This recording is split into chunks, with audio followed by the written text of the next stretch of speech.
अस्सलामुअलैकुम dear student. आज के इस टॉपिक के अंदर हम वल्नरेबिलिटी मैनेजमेंट और असेसमेंट के बारे में डिस्कस करेंगे। सबसे पहले हम देखते हैं वल्नरेबिलिटी असेसमेंट को। वल्नरेबिलिटी असेसमेंट के प्रोसेस के अंदर हम अपने सिस्टम और नेटवर्क के अंदर जितनी भी वल्नरेबिलिटीज होती हैं, लूप होल्स होते हैं, उनको आइडेंटिफाई करते हैं और उनको एवेल्यूएट करते हैं। इसके लिए हम डिफरेंट किस्म के स्कैनर्स हमारे पास अवेलेबल्स हैं, उनको हम अपने सिस्टम और नेटवर्क के अंदर रन करते हैं और स्कैनिंग करते हैं अपने पूरे नेटवर्क की या सिस्टम की। तो उसके बाद हमारे पास एक कंप्लीट जो वल्नरेबिलिटी के रिलेटेड रिपोर्ट आ जाती है, उनके इम्पैक्ट फैक्टर और सिवियरिटी लेवल के साथ हमारे पास रिपोर्ट आ जाती है। इसके बाद आता है वल्नरेबिलिटी मैनेजमेंट। वल्नरेबिलिटी मैनेजमेंट जो होता है वो एक कंप्लीट प्रोग्राम है जिसके अंदर वल्नरेबिलिटी असेसमेंट भी आ जाती है हमारे अंदर। इसके अंदर हम वल्नरेबिलिटी को असेस भी करते हैं। असेस करने के बाद हम जब हमारे पास रिपोर्ट आ जाती है तो हम उसको मिटिगेट करते हैं, उनको फिक्स करते हैं, उन वल्नरेबिलिटीज को हम रिजॉल्व करने की ट्राई करते हैं। ठीक है, हमारे पास जब रिपोर्ट आ जाती है उनको प्रायोरिटाइज करते हैं हम उनके जो लेवल के हिसाब से जो सबसे क्रिटिकल्स हैं सबसे पहले उनको फिक्स करने की ट्राई करते हैं। उसके बाद जो मीडियम लेवल उसकी तरफ आते हैं, उसके बाद जो लो लेवल है उसकी तरफ हम आ जाते हैं। इसके लिए हम क्या करते हैं, जब हमारे पास वल्नरेबिलिटी रिपोर्ट आ जाती है, इम्पैक्ट फैक्टर जो उसका सिवियरिटी लेवल आता है उसकी बेस के ऊपर हम जब उसकी जो स्टार्ट करते हैं तो सबसे पहले हम उसको पैचिंग स्टार्ट करते हैं। हमारा जो सिस्टम है अप टू डेट होना चाहिए, उसके अंदर जो पैचेस इंस्टॉल नहीं है सारे सिस्टम के ऊपर हम जाके पैचेस जो हैं उनको इंस्टॉल करते हैं। तो उसकी जो कॉन्फ़िगरेशन सेटिंग्स है, जो हमारे जो स्टैंडर्ड्स अवेलेबल है उसके मुताबिक हम अपनी डिवाइसेस की कॉन्फ़िगरेशन को फिर इम्प्लीमेंट करते हैं। इसके बाद हमारे पास कुछ टर्मिनोलॉजीज हैं जो हमारे वल्नरेबिलिटी मैनेजमेंट के प्रोग्राम के अंदर यूज होती हैं, उनको हम देखते हैं। एक तो एसेट है, फिर रिस्क, थ्रेट और वल्नरेबिलिटीज। सबसे पहले हम देखते हैं एसेट। एसेट के अंदर दो टाइप्स होती हैं, टेंजिबल एसेट हो सकते हैं या इनटेंजिबल एसेट हो सकते हैं। टेंजिबल एसेट्स के अंदर हमारे प्रिंटर्स, कंप्यूटर्स या फिजिकल डिवाइसेस, सर्वर, स्विचेस वगैरह सारा कुछ आ जाता है। इनटेंजिबल एसेट्स के अंदर हमारा जो डाटा है और ट्रेड सीक्रेट्स, जो भी हमारी इंफॉर्मेशन के रिलेटेड डाटा है, वो सारा इनटेंजिबल एसेट हमारा होता है। रिस्क क्या होता है? रिस्क रेफर करता है पोटेंशियल हार्म या damage that can be caused by a cyber attack और सिक्योरिटी ब्रीच। जो हमारा सिक्योरिटी होल्स होते हैं, वल्नरेबिलिटीज होते हैं, ठीक है, उनकी वजह से जो हमारा पोटेंशियल हार्म या डैमेज होता है वो रिस्क होता है, जिसके अंदर हमारा जो बिजनेस डिसरप्शंस या कोई हमारा फाइनेंशियल लॉस भी हो जाता है। Threat, anything that can exploit a vulnerability. कोई भी चीज़ जो वल्नरेबिलिटी को हमारी को एक्सप्लॉइट कर सकती है वो थ्रेट होती है। थ्रेट उससे क्या हो सकता है कि हमारे जो एसेट है उसको डैमेज कर सकती है या किसी भी किस्म का उसके अंदर जो इन्फॉर्मेशन है उसको एक्सेस कर सकते हैं या उसको डिस्ट्रॉय भी कर सकते हैं। वल्नरेबिलिटी क्या होती है? वल्नरेबिलिटी जो होती है, जो हमारा सिस्टम या एप्लीकेशन या नेटवर्क के अंदर उसके अंदर जो भी वीकनेस होगी या कोई फ्लॉ होगा उसको हम सिंपली वल्नरेबिलिटी कहते हैं। तो वल्नरेबिलिटी से क्या होता है कि जो हैकर्स उस वल्नरेबिलिटी को यूज करते हुए हमारे जो सिस्टम उन तक एक्सेस हासिल कर सकते हैं। ठीक है, हमारा जो डाटा है उसको इंटेग्रिटी है, जो उसको कॉन्फिडेंशियलिटी है जो वो है हमारे डाटा की, वो कंप्रोमाइज हो सकती है। तो वल्नरेबिलिटीज क्यों होती हैं? वो बाज़ का सिस्टम के अंदर जो सॉफ्टवेयर हम बना रहे हैं उसके अंदर कोई बग रह जाता है या कॉन्फ़िगरेशन जो हम डिवाइसेस की कर रहे होते हैं डिफ़ॉल्ट के ऊपर ही रहने देते हैं, हालांकि उनको हमारे जो स्टैंडर्ड्स अवेलेबल है उसके मुताबिक कॉन्फ़िगरेशन हमारी डिवाइसेस की होनी चाहिए। या डिज़ाइन फ्लॉ जो कुछ रह जाते हैं या हमारे सिस्टम जो है वो अनपैच्ड हैं, हम अब टाइमली अपने सिस्टम की पैचिंग नहीं करते। ठीक है, उनका पैचिंग करते रहना चाहिए, अपने सिस्टम्स को अप टू डेट रखना चाहिए ताकि जो हमारी वल्नरेबिलिटीज है, ये फ्लॉज है, ये वीकनेस है, उससे अपने सिस्टम्स को, नेटवर्क को हम बचा सकें। कॉमन एग्जांपल्स वल्नरेबिलिटीज की कौन सी हैं? उसके अंदर हमारा वीक या इजीली गैसेबल पासवर्ड है। ठीक है, अगर ऐसा भी पासवर्ड हम रखेंगे जो वीक है या इजीली गैसेबल है तो ब्रूट फोर्स अटैक के थ्रू हैकर जो है हमारे पासवर्ड का पता चला लेगा, एक्सेस कर लेगा। फिर अनपैच्ड सॉफ्टवेयर इसकी सबसे बड़ी वजह। ठीक है, पैचिंग नहीं होती जब सॉफ्टवेयर की या एप्लीकेशंस की पैच इंस्टॉल नहीं करते तो वो भी एक वल्नरेबिलिटी की वजह है। मिसकॉन्फिगर्ड सेटिंग्स जो है, जब भी हम कोई डिवाइसेस लाते हैं उनकी जो सेटिंग है वो डिफ़ॉल्ट सेटिंग होती है, डिफ़ॉल्ट पे सारी ऑप्शन होती हैं, ठीक है। जो रिकमेंडेड सेटिंग्स होती है हमारे, उसके लिए स्टैंडर्ड्स CIS डिजास्टिक्स वगैरह अवेलेबल है, उसके मुताबिक हमारी डिवाइसेस की कॉन्फ़िगरेशन होनी चाहिए। इसके अलावा मालवेयर इन्फेक्शंस, ठीक है, कोई भी हो सकता है हमारे सिस्टम के अंदर, ये भी एक वल्नरेबिलिटी की एक रीज़न है। अब वल्नरेबिलिटी को असेस करने के लिए हमारे पास डिफरेंट किस्म के ऑटोमेटेड स्कैनिंग टूल्स अवेलेबल है। एग्जाम्पल ओपनवास, नेसेस, क्वालिस, रैपिड 7, Nmap, ये कुछ एग्जाम्पल है। इनके अलावा भी बहुत सारे स्कैनिंग टूल्स अवेलेबल हैं। अस्सलाम वालेकुम डियर स्टूडेंट, इस टॉपिक के अंदर हम वल्नरेबिलिटी मैनेजमेंट लाइफ साइकिल को डिस्कस करेंगे। सबसे पहले हम देखते हैं कि थ्रेट एग्जिस्ट करते हैं और उसके साथ वल्नरेबिलिटीज भी एग्जिस्ट करती हैं। जो थ्रेट होते हैं उनको तो हम कंट्रोल नहीं कर सकते, लेकिन जो वल्नरेबिलिटीज होती है उनको हम ज़्यादा से ज़्यादा अपने नेटवर्क के अंदर, अपनी एप्लीकेशन के अंदर, अपने सिस्टम के अंदर कम कर सकते हैं। जितना हम वल्नरेबिलिटीज को कम करेंगे उतना हम अपने सिस्टम को, अपने नेटवर्क को थ्रेट से महफूज कर सकेंगे। वल्नरेबिलिटी मैनेजमेंट लाइफ साइकिल के कुछ स्टेप्स हैं जिनको हम फॉलो करते हैं। सबसे पहले जो होता है बेसलाइन है, इनिशियल स्टेप क्या है, उसके बाद हम असेस करते हैं वल्नरेबिलिटीज को, उसके बाद हम असेस करते हैं रिस्क को, उसके बाद फिर हम रेमेडिएशन करते हैं, उसके बाद वेरीफाई करते हैं, उसके बाद हम मॉनिटरिंग करते हैं, कंटिन्यूसली उसको हम मॉनिटर करते हैं। सबसे पहले होता है इनिशियल असेसमेंट। उसके अंदर हम जो हमारे नेटवर्क है, ऑर्गेनाइजेशन है, उसके अंदर जितने भी एसेट हैं उनको आइडेंटिफाई करते हैं। फिर उनके साथ जो रिलेटेड रिस्क हैं उन रिस्क को डिफाइन करते हैं और उसका बिजनेस के ऊपर क्या इम्पैक्ट होगा उस रिस्क की वजह से, उसको हम आइडेंटिफाई कर लेते हैं। फिर हम देखते हैं कि ये जो प्रोग्राम इम्प्लीमेंट कर रहे हैं हम, इसका क्या फ़ायदा होगा, हम क्यों कर रहे हैं, ठीक है। ओवरऑल पूरा इम्पैक्ट जो होता है, अगर साइबर अटैक हो जाता है हमारी ऑर्गेनाइजेशन के ऊपर, हमारे नेटवर्क के ऊपर, उसका क्या इम्पैक्ट होगा, इन सारी चीज़ों को इनिशियल स्टेप के ऊपर हम आइडेंटिफाई करते हैं। उसके बाद आ जाता है next step, assess vulnerabilities. Vulnerabilities assessment के अंदर हम एक प्लान बनाते हैं जिसके अंदर जो कंप्लाइंस रिक्वायरमेंट है उनको हम चेक करते हैं। फिर हम जो बेस्ट टाइम स्कैनिंग के लिए, स्कैनर को हम जब इम्प्लीमेंट करते हैं उसके लिए जो बेस्ट टाइम कौन सा है हमारे नेटवर्क के ऊपर, किस टाइम को हम स्कैनिंग के ऊपर लगा दें उसको, वो हम डिटर्मिन करते हैं, वो देखते हैं, ठीक है। उसके बाद डिफरेंट टूल्स अवेलेबल हैं हमारी ऑर्गेनाइजेशन के लिए या हमारे नेटवर्क के लिए, कौन सा टूल हमारी रिक्वायरमेंट के मुताबिक होगा, हम किसको इम्प्लीमेंट करना चाहिए, उन टूल में से हम अपनी रिक्वायरमेंट के मुताबिक जो स्पेसिफिक टूल है उसकी सिलेक्शन करते हैं। उसके बाद फिर उसको हम अपने सिस्टम के ऊपर, अपने नेटवर्क के ऊपर उस टूल को रन करते हैं। जब उस टूल को रन करते हैं तो वो हमें एक कंप्लीट रिपोर्ट जनरेट करके दे देता है। जो भी वल्नरेबिलिटीज वो असेस करता है उसकी एक कंप्लीट रिपोर्ट दे देता है, उसके इम्पैक्ट फैक्टर के साथ, उसकी सिवियरिटी लेवल के साथ। उसके बाद आता है असेस रिस्क। उसके अंदर हम डिटेल्ड डिस्क्रिप्शन जो होती है, ठीक है, उसको हम देखते हैं उसका क्या इफेक्ट होगा। वल्नरेबिलिटीज असेस कर लें हमारे पास, उसका सिवियरिटी लेवल के साथ पूरी एक रिपोर्ट भी आ गई। फिर हम उसको देखते हैं उसके रिलेटेड रिस्क क्या है, उसका क्या इम्पैक्ट होगा हमारे ऑपरेटिंग सिस्टम, एप्लीकेशंस, नेटवर्क के ऊपर, उसको क्या रिस्क होगा, उसकी वजह से क्या क्या इम्पैक्ट हो सकते हैं, ठीक है। इसके लिए हमारे पास CVE की एक पूरी कंप्लीट डेटाबेस होती है, ठीक है। इसको हम कहते हैं कॉमन वल्नरेबिलिटीज एंड एक्सपोजर, जिसके अंदर जितनी भी पब्लिकली नोन वल्नरेबिलिटीज होती हैं उसके अंदर हैं। और इसके लिए जो होती है CVSS होता है, वो उसकी रैंकिंग जो होता है, सिवियरिटी लेवल जो होता है, कितनी जो वल्नरेबिलिटी है, क्रिटिकल है, उसका क्या इम्पैक्ट लेवल है, वो उसको डिफाइन करता है, ठीक है। उसके बाद हम प्रायोरिटाइज करते हैं, ठीक है, रैंकिंग कर लेते हैं, रिस्क लेवल कौन सा है according to the risk level के हिसाब से उनकी जो वल्नरेबिलिटी है उसको हम कैटेगराइज कर लेते हैं। फिर हम दोबारा डिटर्मिन करते हैं टाइम टू रीअसेस करने के लिए वल्नरेबिलिटीज को। इसके बाद आता है कि हम वल्नरेबिलिटीज को असेस भी कर लिया, उसके साथ जो रिस्क रिलेटेड थे उसको भी हमने देख लिया।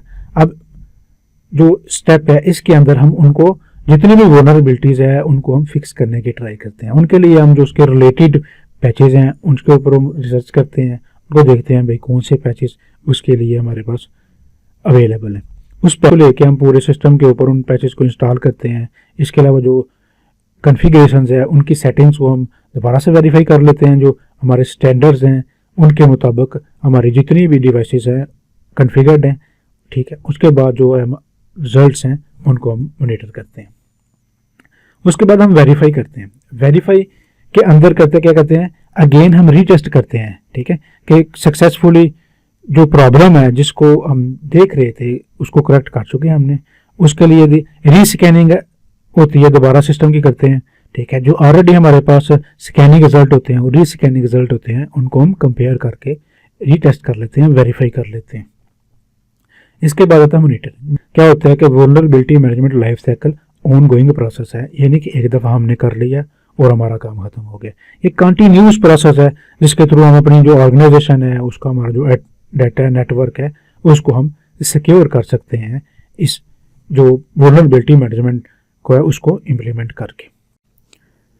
अस्सलाम वालेकुम डियर स्टूडेंट, इस टॉपिक के अंदर हम वल्नरेबिलिटी मैनेजमेंट प्रोग्राम क्यों रिक्वायर्ड होता है, क्यों हमें उसकी ज़रूरत होती है, उसके बारे में डिस्कस करेंगे। तो इसके बारे में सबसे पहले हम देखते हैं कि पैच क्या होता है।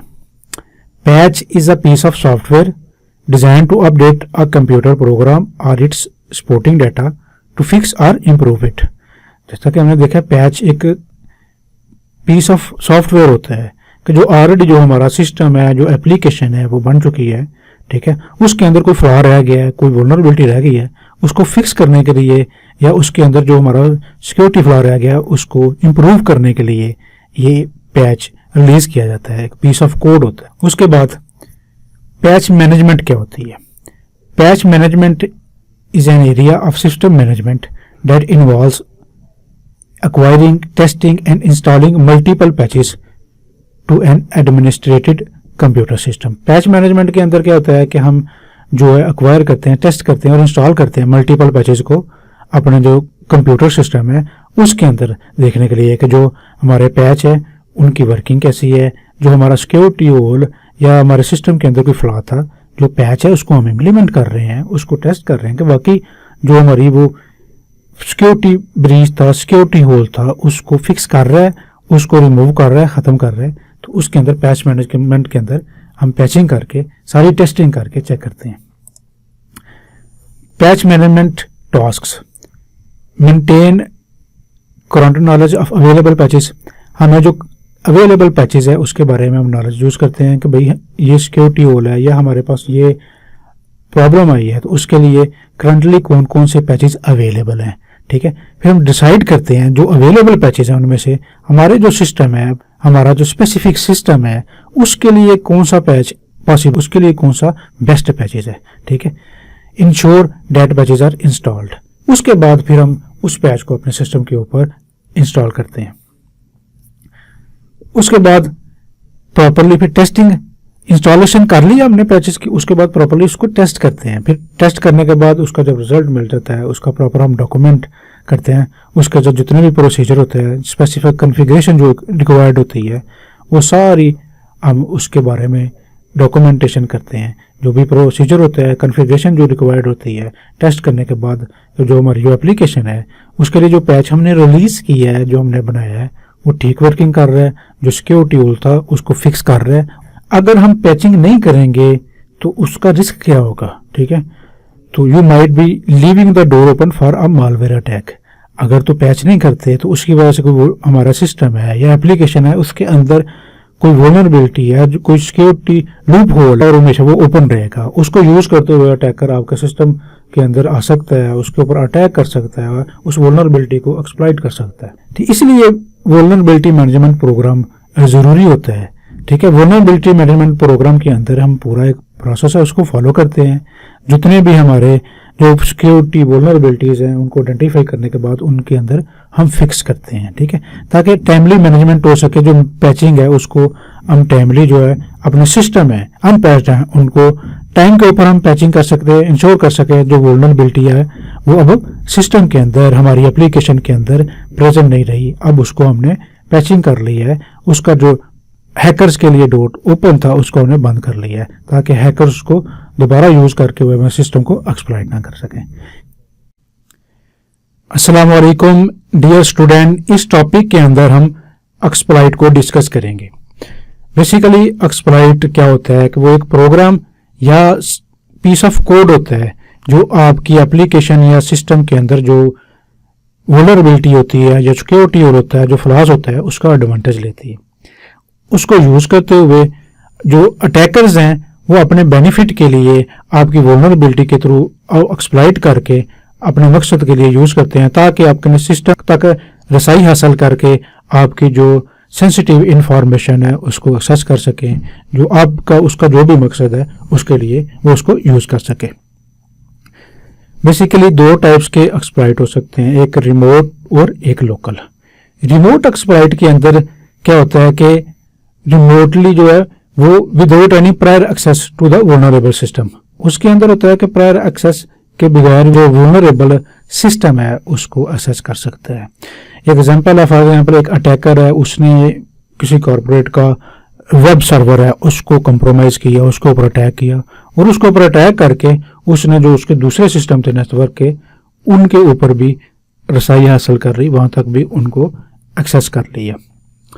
लोकल एक्सप्लॉइट के अंदर, जैसा कि हमने रिमोट एक्सप्लॉइट के अंदर पढ़ा कि विदाउट एनी प्रायर एक्सेस, ठीक है, इसके अंदर क्या होती है कि प्रायर एक्सेस रिक्वायर होती है टू द वल्नरेबल सिस्टम, जो वल्नरेबल सिस्टम है वहां तक उनके लिए जो है प्रायर एक्सेस की जरूरत होती है। इसके बाद आता है एक्सप्लॉइट डेटाबेस। हमारे पास एक कंप्लीट डेटाबेस अवेलेबल होती है जिसके अंदर जो भी एक्सप्लॉइट होते हैं, जो भी हैकर जो होते हैं वल्नरेबिलिटी को यूज करते हुए एक्सप्लॉइट करते हैं, ठीक है, उनकी कंप्लीट डेटाबेस है जिनके अंदर हम पूरी डिटेल इसको दे सकते हैं। उसके अलावा जो पेन टेस्टिंग के लिए जो टेस्टर हैं या वल्नरेबिलिटी रिसर्चर हैं वो भी इस डेटाबेस को देख के अपने हेल्प के लिए यूज करते हैं। ये आपके सामने नीचे लिंक भी दिया गया है और उसका स्क्रीनशॉट ऐड किया गया है, जिसके अंदर आप देख सकते हैं कि पूरी एक्सप्लॉइट डेटाबेस है।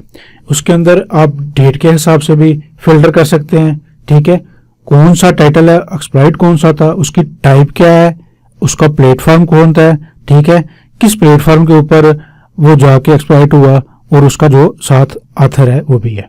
यहाँ से भी आप सर्च बॉक्स में भी अपने रेलिवेंट जो है किसी भी किस्म की जो एक्सप्लॉइट है उसके बारे में सर्च करना चाहें, उसके बारे में डिटेल्ड इंफॉर्मेशन लेना चाहें, उसके बारे में कंप्लीट आपको इस डेटाबेस में से इंफॉर्मेशन मिल जाएगी जो कि अपडेट होती रहती है। एक है zero day exploit. Zero day exploit वो होता है कि जो फॉर एग्जांपल कोई सॉफ्टवेयर है या एप्लीकेशन है, ठीक है, उसको रिलीज कर दिया लेकिन वेंडर को नहीं पता होता कि उसके अंदर कोई फ्लॉ है, ठीक है। जब भी अटैकर अटैक करते हैं और उनको पता चल जाता है कि इस सिस्टम के अंदर ये वल्नरेबिलिटी है, ये लूप होल है जिसकी वजह से वो सिस्टम को एक्सप्लॉइट कर सकते हैं, ठीक है, तो उसको जब पता चलता है, ऐसा इशू आता है, तो फिर वेंडर को पता चलता है। वेंडर क्या करता है कि फौरन उसका जो पैच है उसको रिलीज कर देता है, ठीक है। उसका पैच जब रिलीज करते हैं तो फिर जो है वो वल्नरेबल है उसको खत्म किया जाता है। लेकिन जब तक पैच रिलीज नहीं होता और उसके दरमियान जो है वो रिस्क गैप रहता है। ये थोड़ा सा हमने एक्सप्लॉइट के बारे में अब डिस्कस किया है। बाकी जो उसकी एक्सप्लॉइट डेटाबेस है उसको जाके आप देख के मजीद इसके बारे में आप रिसर्च कर सकते हैं। अस्सलाम वालेकुम डियर स्टूडेंट, इस टॉपिक के अंदर हम होम डिपो का एक सिक्योरिटी ब्रीच केस स्टडी देखेंगे जिसके अंदर होम डिपो 2014 के अंदर साइबर अटैक की वजह से उसके 56 मिलियन पेमेंट कार्ड कंप्रोमाइज किए गए थे। उसके अंदर सीक्वेंस क्या थी, अटैकर ने क्या किया था, होम डिपो के जो इन्वायरमेंट है उसके नेटवर्क के अंदर थर्ड पार्टी वेंडर के जो लॉगिन क्रेडेंशियल्स थे उनको यूज करते हुए एक्सेस हासिल की थी। They exploited a zero-day vulnerability in window. Tell them to rotate from the vendor-specific environment to the Home Depot corporate environment. उन्होंने क्या एक्सप्लॉइट किया था, जीरो डे वल्नरेबिलिटी को एक्सप्लॉइट किया था। मींस के वेंडर को उस वल्नरेबिलिटी का अंदाजा नहीं होता। जब हैकर जो है अटैक करते हैं उस वल्नरेबिलिटी को यूज करते हुए, तो उसके बाद उनको नॉलेज होता है वेंडर को कि ये वल्नरेबिलिटी यहाँ पे मौजूद थी, फिर वो पब्लिकली नोन होती है। फिर उन्होंने जीरो डे वल्नरेबिलिटी जिसका वेंडर को भी नहीं था पता, उसको यूज करते हुए उसको एक्सप्लॉइट किया था। जब वो होम डिपो के नेटवर्क के अंदर एंटर हुए तो वहां पे उन्होंने क्या किया कि मेमोरी स्क्रैपिंग मॉलवेयर जो इंस्टॉल किया, कोई ऐसा मॉलवेयर, कोई ऐसा वहाँ पे सॉफ्टवेयर इंस्टॉल कर दिया जिसने वहाँ से 75,000 सेल्फ चेकआउट पीओएस टर्मिनल्स, ठीक है, पीओएस पॉइंट ऑफ सेल के अंदर जो इंफॉर्मेशन थी उसको एक्सेस करना शुरू कर दिया। तो इस मॉलवेयर जो सॉफ्टवेयर इंस्टॉल किया था एक्सेस करने के बाद उन्होंने उसकी वजह से उन्होंने 56 मिलियन क्रेडिट कार्ड और डेबिट कार्ड्स को वहाँ से ग्रैब कर लिया था। उनके बारे में जो इन्फॉर्मेशन थी, सेंसिटिव इन्फॉर्मेशन, उसको वहाँ से एक्सेस कर लिया था, ठीक है। इसके साथ साथ ये जो मॉलवेयर प्रोग्राम हैकर्स ने यूज़ किया था उसकी वजह से उसने 53 मिलियन ईमेल एड्रेसेस वहां से ग्रैब कर लिए थे, उनको भी उस सिस्टम से एक्सेस कर लिया था। स्टोलन पेमेंट कार्ड थे, जिन पेमेंट कार्ड को, जो डेबिट और क्रेडिट कार्ड की इंफॉर्मेशन को उन्होंने यूज़ किया था, उन्होंने उनको कार्डर्स को, जो कि एक माफिया होता है, उनको सेल कर दिया था, जो कि अपने मकसद के लिए उन्होंने फिर उनको यूज़ किया था। जो ईमेल एड्रेसेस थे तो उनको भी उन्होंने आगे नेक्स्ट किसी ऐसी पार्टी को सेल कर दिया था कि जिसकी वजह से वो एक लार्ज अमाउंट में फिशिंग कैंपेन वहाँ से कर सकती है, क्योंकि जितने भी ईमेल एड्रेसेस थे वो सारे के सारे वैलिड थे। मकसद क्या था कि जो होम डिपो था वो सिक्योर कॉन्फ़िगरेशन नहीं थी सॉफ्टवेयर की या हार्डवेयर की थी, जो पॉइंट ऑफ सेल टर्मिनल था उसके ऊपर उसकी, ठीक है। उन्होंने स्टैंडर्ड फॉलो नहीं थे कि ये स्टैंडर्ड कॉन्फ़िगरेशन जो होनी थी ये थी, वो उसको फॉलो नहीं था किया, तो जिसकी वजह से वो कंप्रोमाइज हो गया था। ना ही वल्नरेबिलिटी स्कैनिंग के लिए उन्होंने कुछ स्पेसिफिक फिनोमेना यूज़ किया था। वल्नरेबिलिटी स्कैन करने के लिए पीओएस एनवायरनमेंट के ऊपर कोई भी ऐसी चीज़ वो यूज़ नहीं थे कर रहे। इसके साथ साथ वो पीओएस की जो कॉर्पोरेट डिपो का नेटवर्क था उसके साथ उसकी सेपरेशन भी नहीं थी, ठीक है। एक दूसरे के साथ वो मिले हुए थे, जुड़े हुए थे, डिपेंडेंट थे, जिसकी वजह से ज़्यादा नुकसान उनको उठाना पड़ा। ओवरऑल क्या था, सेवरल कंट्रोल मिसिंग थे, ठीक है। Vendor management of IDs and access management missing थी, ठीक है। Monitoring of the network was missing, उसको मॉनिटर नहीं थे किया जाता रहा। स्कैनिंग टूल्स अवेलेबल नहीं थे उस नेटवर्क के अंदर, ये इम्प्लीमेंट नहीं थे किए गए, जिसकी वजह से इतना ज़्यादा उनको नुकसान उठाना पड़ा और इतना बड़ा ये अटैक इसके ऊपर हुआ। ये एक केस स्टडी थी होम डिपो की, जिसको हमने स्टडी किया कि क्यों वल्नरेबिलिटी मैनेजमेंट प्रोग्राम क्यों इतना इंपॉर्टेंट होता है हमारे लिए। अगर वो इम्प्लीमेंट ना किया जाए ऑर्गेनाइजेशन के अंदर तो बहुत सारे security holes, loop holes, vulnerabilities रहते हैं, जिसकी वजह से इतना ज़्यादा नुकसान कंपनी को उठाना पड़ सकता है। अस्सलाम वालेकुम डियर स्टूडेंट, इस टॉपिक के अंदर हम सिक्योरिटी ब्रीच केस स्टडी देखेंगे जो कि एंथम हेल्थ इंश्योरेंस के रिलेटेड है। इसके अंदर तकरीबन 78.8 मिलियन यूजर का डाटा जो है वो कंप्रोमाइज हुआ था।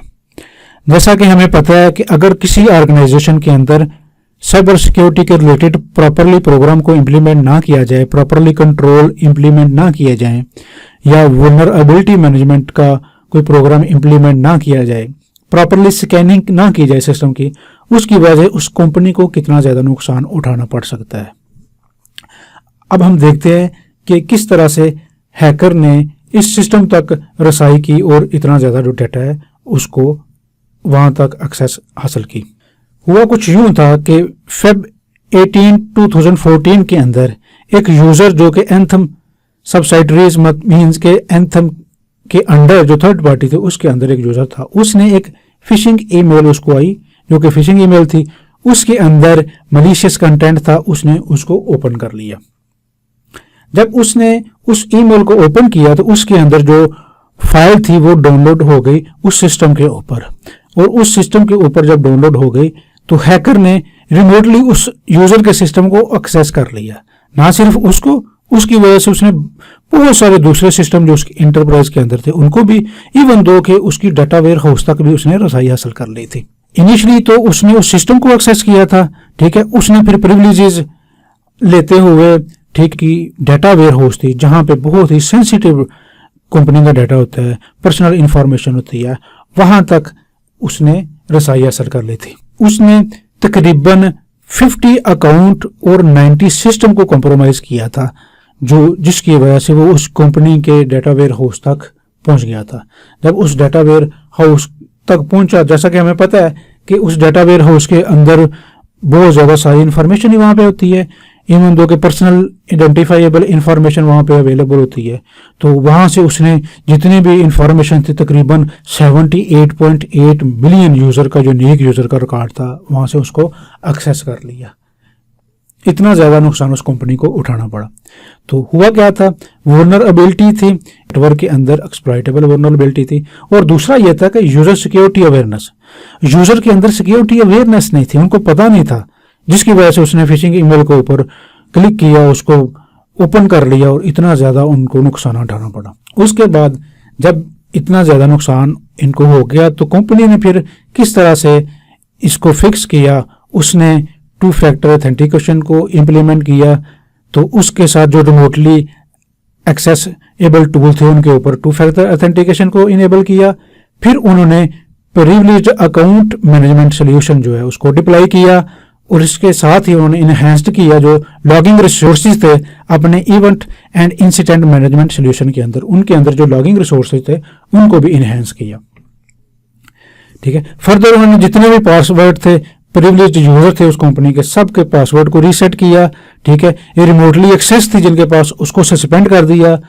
फर्दर 2 फैक्टर ऑथेंटिकेशन को इनेबल किया, और नेटवर्क एडमिन के जितने भी आईडी थे उनको प्रीवियस को रिमूव करके आईडी जो थे उनको उन्होंने बना के दी है। ठीक है, बाद में इतनी ज़्यादा उन्होंने चीज़ें इम्प्लीमेंट की। यही चीज़ें अगर ऑलरेडी इम्प्लीमेंटेड होती तो इतना ज़्यादा नुकसान ना उठाना पड़ता। इसी वजह से हम, ठीक है, कहा जाता है कि वल्नरेबिलिटी मैनेजमेंट जो प्रोग्राम है, साइबर सिक्योरिटी को इम्प्लीमेंट करने का प्रोग्राम है, उनको कंट्रोल्स जो हैं उनको कितना ज़्यादा इम्पॉर्टेंट है किसी भी ऑर्गेनाइजेशन के लिए। अगर इन चीज़ों को सीरियसली ना लिया जाए तो कितना ज़्यादा किसी भी ऑर्गेनाइजेशन के लिए नुकसानदेह हो सकता है। अस्सलाम वालेकुम डियर स्टूडेंट, इस टॉपिक के अंदर हम वल्नरेबिलिटी मैनेजमेंट प्रोग्राम को इम्प्लीमेंट करने के लिए जो चैलेंजेस हमारे ऊपर होते हैं, जिनको हमें फेस करना पड़ता है, उनको हम देखेंगे, थोड़ा सा डिस्कस करेंगे। सबसे पहले हम देखते हैं कि जो वल्नरेबिलिटी मैनेजमेंट टूल हैं जिनको हमने देखा है, तो उनको यूज़ करने के लिए, उनको स्कैनिंग के लिए, रन करने के लिए कुछ एक्सपर्टीज़ की ज़रूरत होती है। उसके लिए हमें किसी एक्सपर्ट बंदे की ज़रूरत पड़ेगी। ठीक है, उसके बाद not enough support from IT team. IT team की तरफ से भी बहुत का ऐसा होता है कि इस प्रोग्राम को रन करने के लिए, ये सारा कुछ स्कैनिंग करने के लिए इतनी ज़्यादा सपोर्ट नहीं मिलती। फिर उसके बाद vulnerability patching causing application failure. बाज़ औक़ात हम वल्नरेबिलिटी को फिक्स करने के लिए कुछ ऐसा पैच इंस्टॉल कर देते हैं कि जिसकी वजह से जो एप्लीकेशन है उसके ऊपर बैड इम्पैक्ट पड़ जाता है, वो फेल हो जाती है या वर्किंग करना छोड़ जाती है। ठीक है, इसके बाद फिर मैनेजमेंट की सपोर्ट बहुत मैटर करती है। अगर मैनेजमेंट ही इस प्रोग्राम को इम्प्लीमेंट करने के लिए सीरियस नहीं है तो फिर भी एक बहुत बड़ा चैलेंज होगा। उससे पहले हमें मैनेजमेंट को जितने भी साइबर अटैक्स हैं उनके बारे में, जो रिपोर्ट्स हैं साइबर अटैक कहाँ कहाँ पे हुए, मैनेजमेंट को बताना पड़ेगा कि इसका क्या इम्पैक्ट हो सकता है ऑर्गेनाइजेशन के ऊपर, हमारे डाटा के ऊपर, इसका इम्पैक्ट क्या होगा। जब मैनेजमेंट को पूरा समझ आएगी, पता चलेगा कि ये प्रोग्राम क्यों ज़रूरी है, हम इम्प्लीमेंट कर रहे हैं, इसका मकसद क्या है, तो फिर ही उसके बाद वो सीरियस होगी इस प्रोग्राम को इम्प्लीमेंट करने के लिए। ये भी एक बहुत बड़ा चैलेंज होता है इस प्रोग्राम को इम्प्लीमेंट करने के लिए। ठीक है, जैसा कि हमने देखा है कि इंटरनल एक्सपर्ट बंदा को चाहिए, एक्सपर्टीज चाहिए वल्नरेबिलिटी मैनेजमेंट जो टूल हैं उनको रन करने के लिए, उनको यूज़ करने के लिए। ठीक है, तो ये जो होते हैं, इन टूल्स होते हैं, इतनी ज़्यादा एक्सपर्टीज इनको रन करने के लिए ज़रूरत नहीं। कुछ नॉलेज हो, थोड़ी सी ट्रेनिंग दी जाए बंदों को, तो वो उनको यूज़ कर सकते हैं। ठीक है, इसके अलावा मॉनिटरिंग ट्रैफिक पैटर्न है उसको हम यूज़ करें, अपने स्टाफ को ट्रेनिंग दें, अगर पॉसिबल है इन टूल्स के बारे में सिखाएं ताकि थोड़ी सी एक्सपर्टीज उनको मिले और वो इनको मज़ीद अच्छे तरीके से यूज़ कर सकें। ठीक है, फिर पैच जो है, पैचिंग जो कम करते हैं, बजाय इसके पूरे नेटवर्क के ऊपर स्टार्ट कर दें, पहले नेटवर्क के छोटे से पोर्शन के ऊपर उसकी पैचिंग जो है सिस्टम की हम स्टार्ट करें, छोटे लेवल से स्टार्ट करें और फिर पूरे सिस्टम के ऊपर उसको हम पूरे नेटवर्क के ऊपर उसको लेके जाएं। कि not enough support from IT team. IT team की तरफ से इनफ सपोर्ट नहीं होती, जो आईटी टीम होती है हमारी ऑर्गेनाइजेशन के अंदर। हमें क्या करना चाहिए, create reports and share among IT management. इसके बारे में जितनी भी रिपोर्ट्स हैं, वल्नरेबिलिटीज़ के बारे में, साइबर अटैक के बारे में, उसको आईटी मैनेजमेंट या हम एसेट के बारे में जो करना चाह रहे हैं उसको हम आईटी मैनेजमेंट की टीम है उसके साथ हम शेयर करें। Highlight and educate risks to IT management and board. जैसा कि हमने पहले भी बात की है, मैनेजमेंट के साथ हम जब हाईलाइट करेंगे उनको इस तरह के साइबर अटैक के बारे में, इसके इम्पैक्ट के बारे में, सिवियरिटी लेवल के बारे में बताएंगे, आगाह करेंगे कि इसका इम्पैक्ट क्या हो सकता है। हमारा जो इतना सेंसिटिव हमारी ऑर्गेनाइजेशन का डाटा है, हमारे सिस्टम है, अगर तो इसको हम इम्प्लीमेंट नहीं करते तो इसका क्या इम्पैक्ट आएगा, कितना को नुकसान उठाना पड़ सकता है।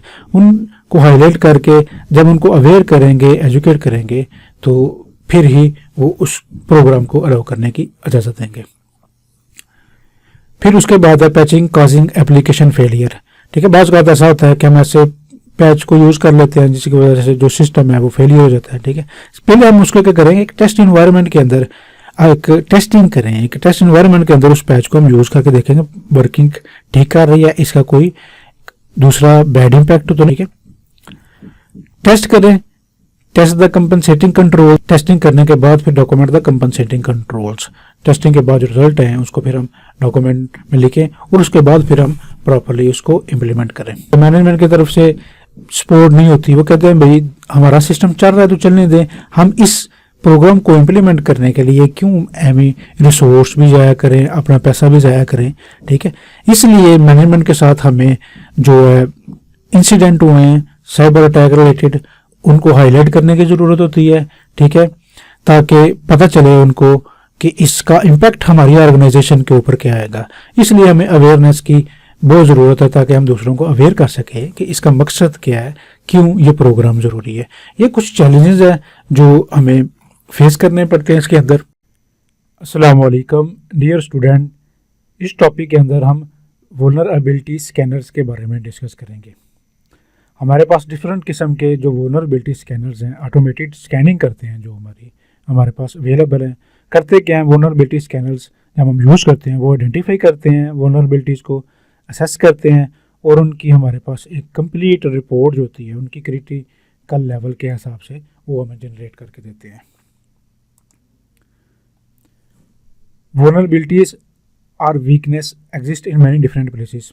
हमें पता है जो वल्नरेबिलिटी है वो बहुत सी जगह पे वीकनेस हो सकती है, फ्लॉज हो सकते हैं। सॉफ्टवेयर के अंदर भी फ्लॉ हो सकता है, हमारा ऑपरेटिंग सिस्टम है या नेटवर्क है, इवन लोगों के अंदर भी वल्नरेबिलिटीज़ हो सकती है। ठीक है, तो हमारे पास बहुत सी डिफरेंट टूल्स होती हैं असेसमेंट करने के लिए इन वल्नरेबिलिटीज़ को। ठीक है, उनमें से कुछ जो टूल्स हैं वो फ्रीली अवेलेबल हैं, कुछ ऑनलाइन जो क्लाउड बेस्ड हैं और कुछ उनमें से जो सब्सक्रिप्शन बेस्ड हैं, उनके लिए कुछ फ़ी पे करना पड़ती है उनको यूज़ करने के लिए। मेनली हमारे पास वल्नरेबिलिटी स्कैनर्स जो हैं वो दो किस्म के होते हैं, एक नेटवर्क बेस्ड और एक होस्ट बेस्ड होता है। नेटवर्क बेस्ड के अंदर क्या होता है कि वो आइडेंटिफाई करता है वो पूरी नेटवर्क डिवाइसेस की जो वल्नरेबिलिटीज़ है, राउटर्स हैं, स्विचेस हैं, जो फायरवॉल्स हैं, नेटवर्क बेस्ड की जो डिवाइसेस होती हैं ऑर्गेनाइजेशन के अंदर, उनको स्कैन करने के लिए हम यूज़ करते हैं। उसके बाद होस्ट बेस्ड जो स्कैनर्स होते हैं उनको हम इंडिविजुअली हर सिस्टम के ऊपर जाके इंस्टॉल करते हैं, सिस्टम है या सर्वर है उसके ऊपर जो वल्नरेबिलिटीज़ है, ऑपरेटिंग सिस्टम, एप्लीकेशन या उसके ऊपर जो सर्विसेज रन हो रही हैं उनके रिलेटेड जो है वल्नरेबिलिटीज़ को वो आइडेंटिफाई करता है। ठीक है, ये दोनों हैं, उनमें से रिक्वायरमेंट के मुताबिक जो भी यूज़ करना चाहिए नेटवर्क यूज़ कर सकते हैं। अब जो स्कैनर्स होते हैं हमारे पास, वल्नरेबिलिटी स्कैनर्स होते हैं, हमें प्रोवाइड करते हैं कंप्रीहेंसिव व्यू। ठीक है, पोटेंशियल अटैक जो हमारा होता है या वल्नरेबिलिटीज़ होती हैं, जो अटैक होते हैं, उनके कंप्लीट रिपोर्ट हमें जनरेट करके देते हैं।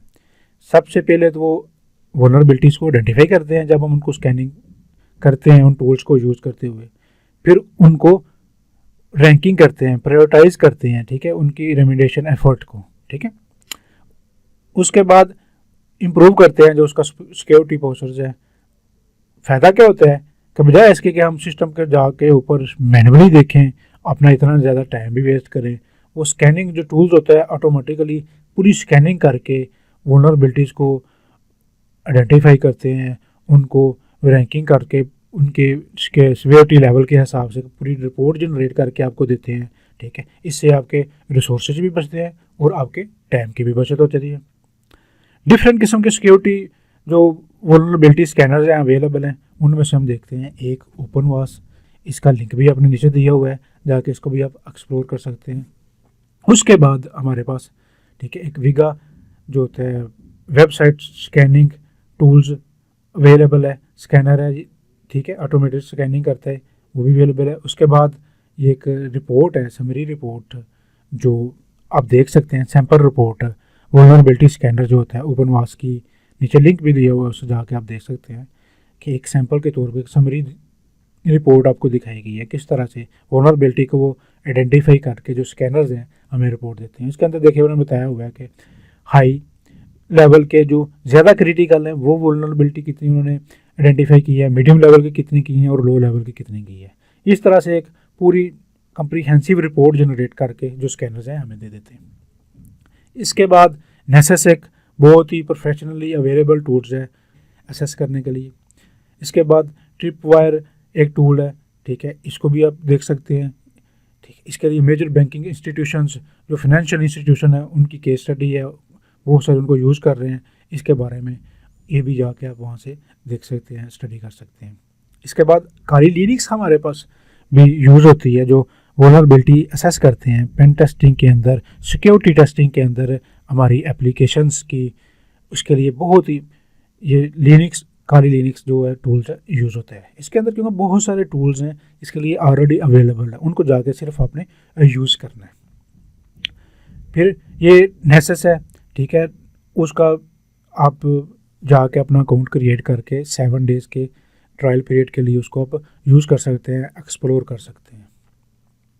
इसके बाद कॉलेज है, ये एक क्लाउड बेस्ड सर्विसेज प्रोवाइड करता है, स्कैनर है, क्लाउड बेस्ड स्कैनर है।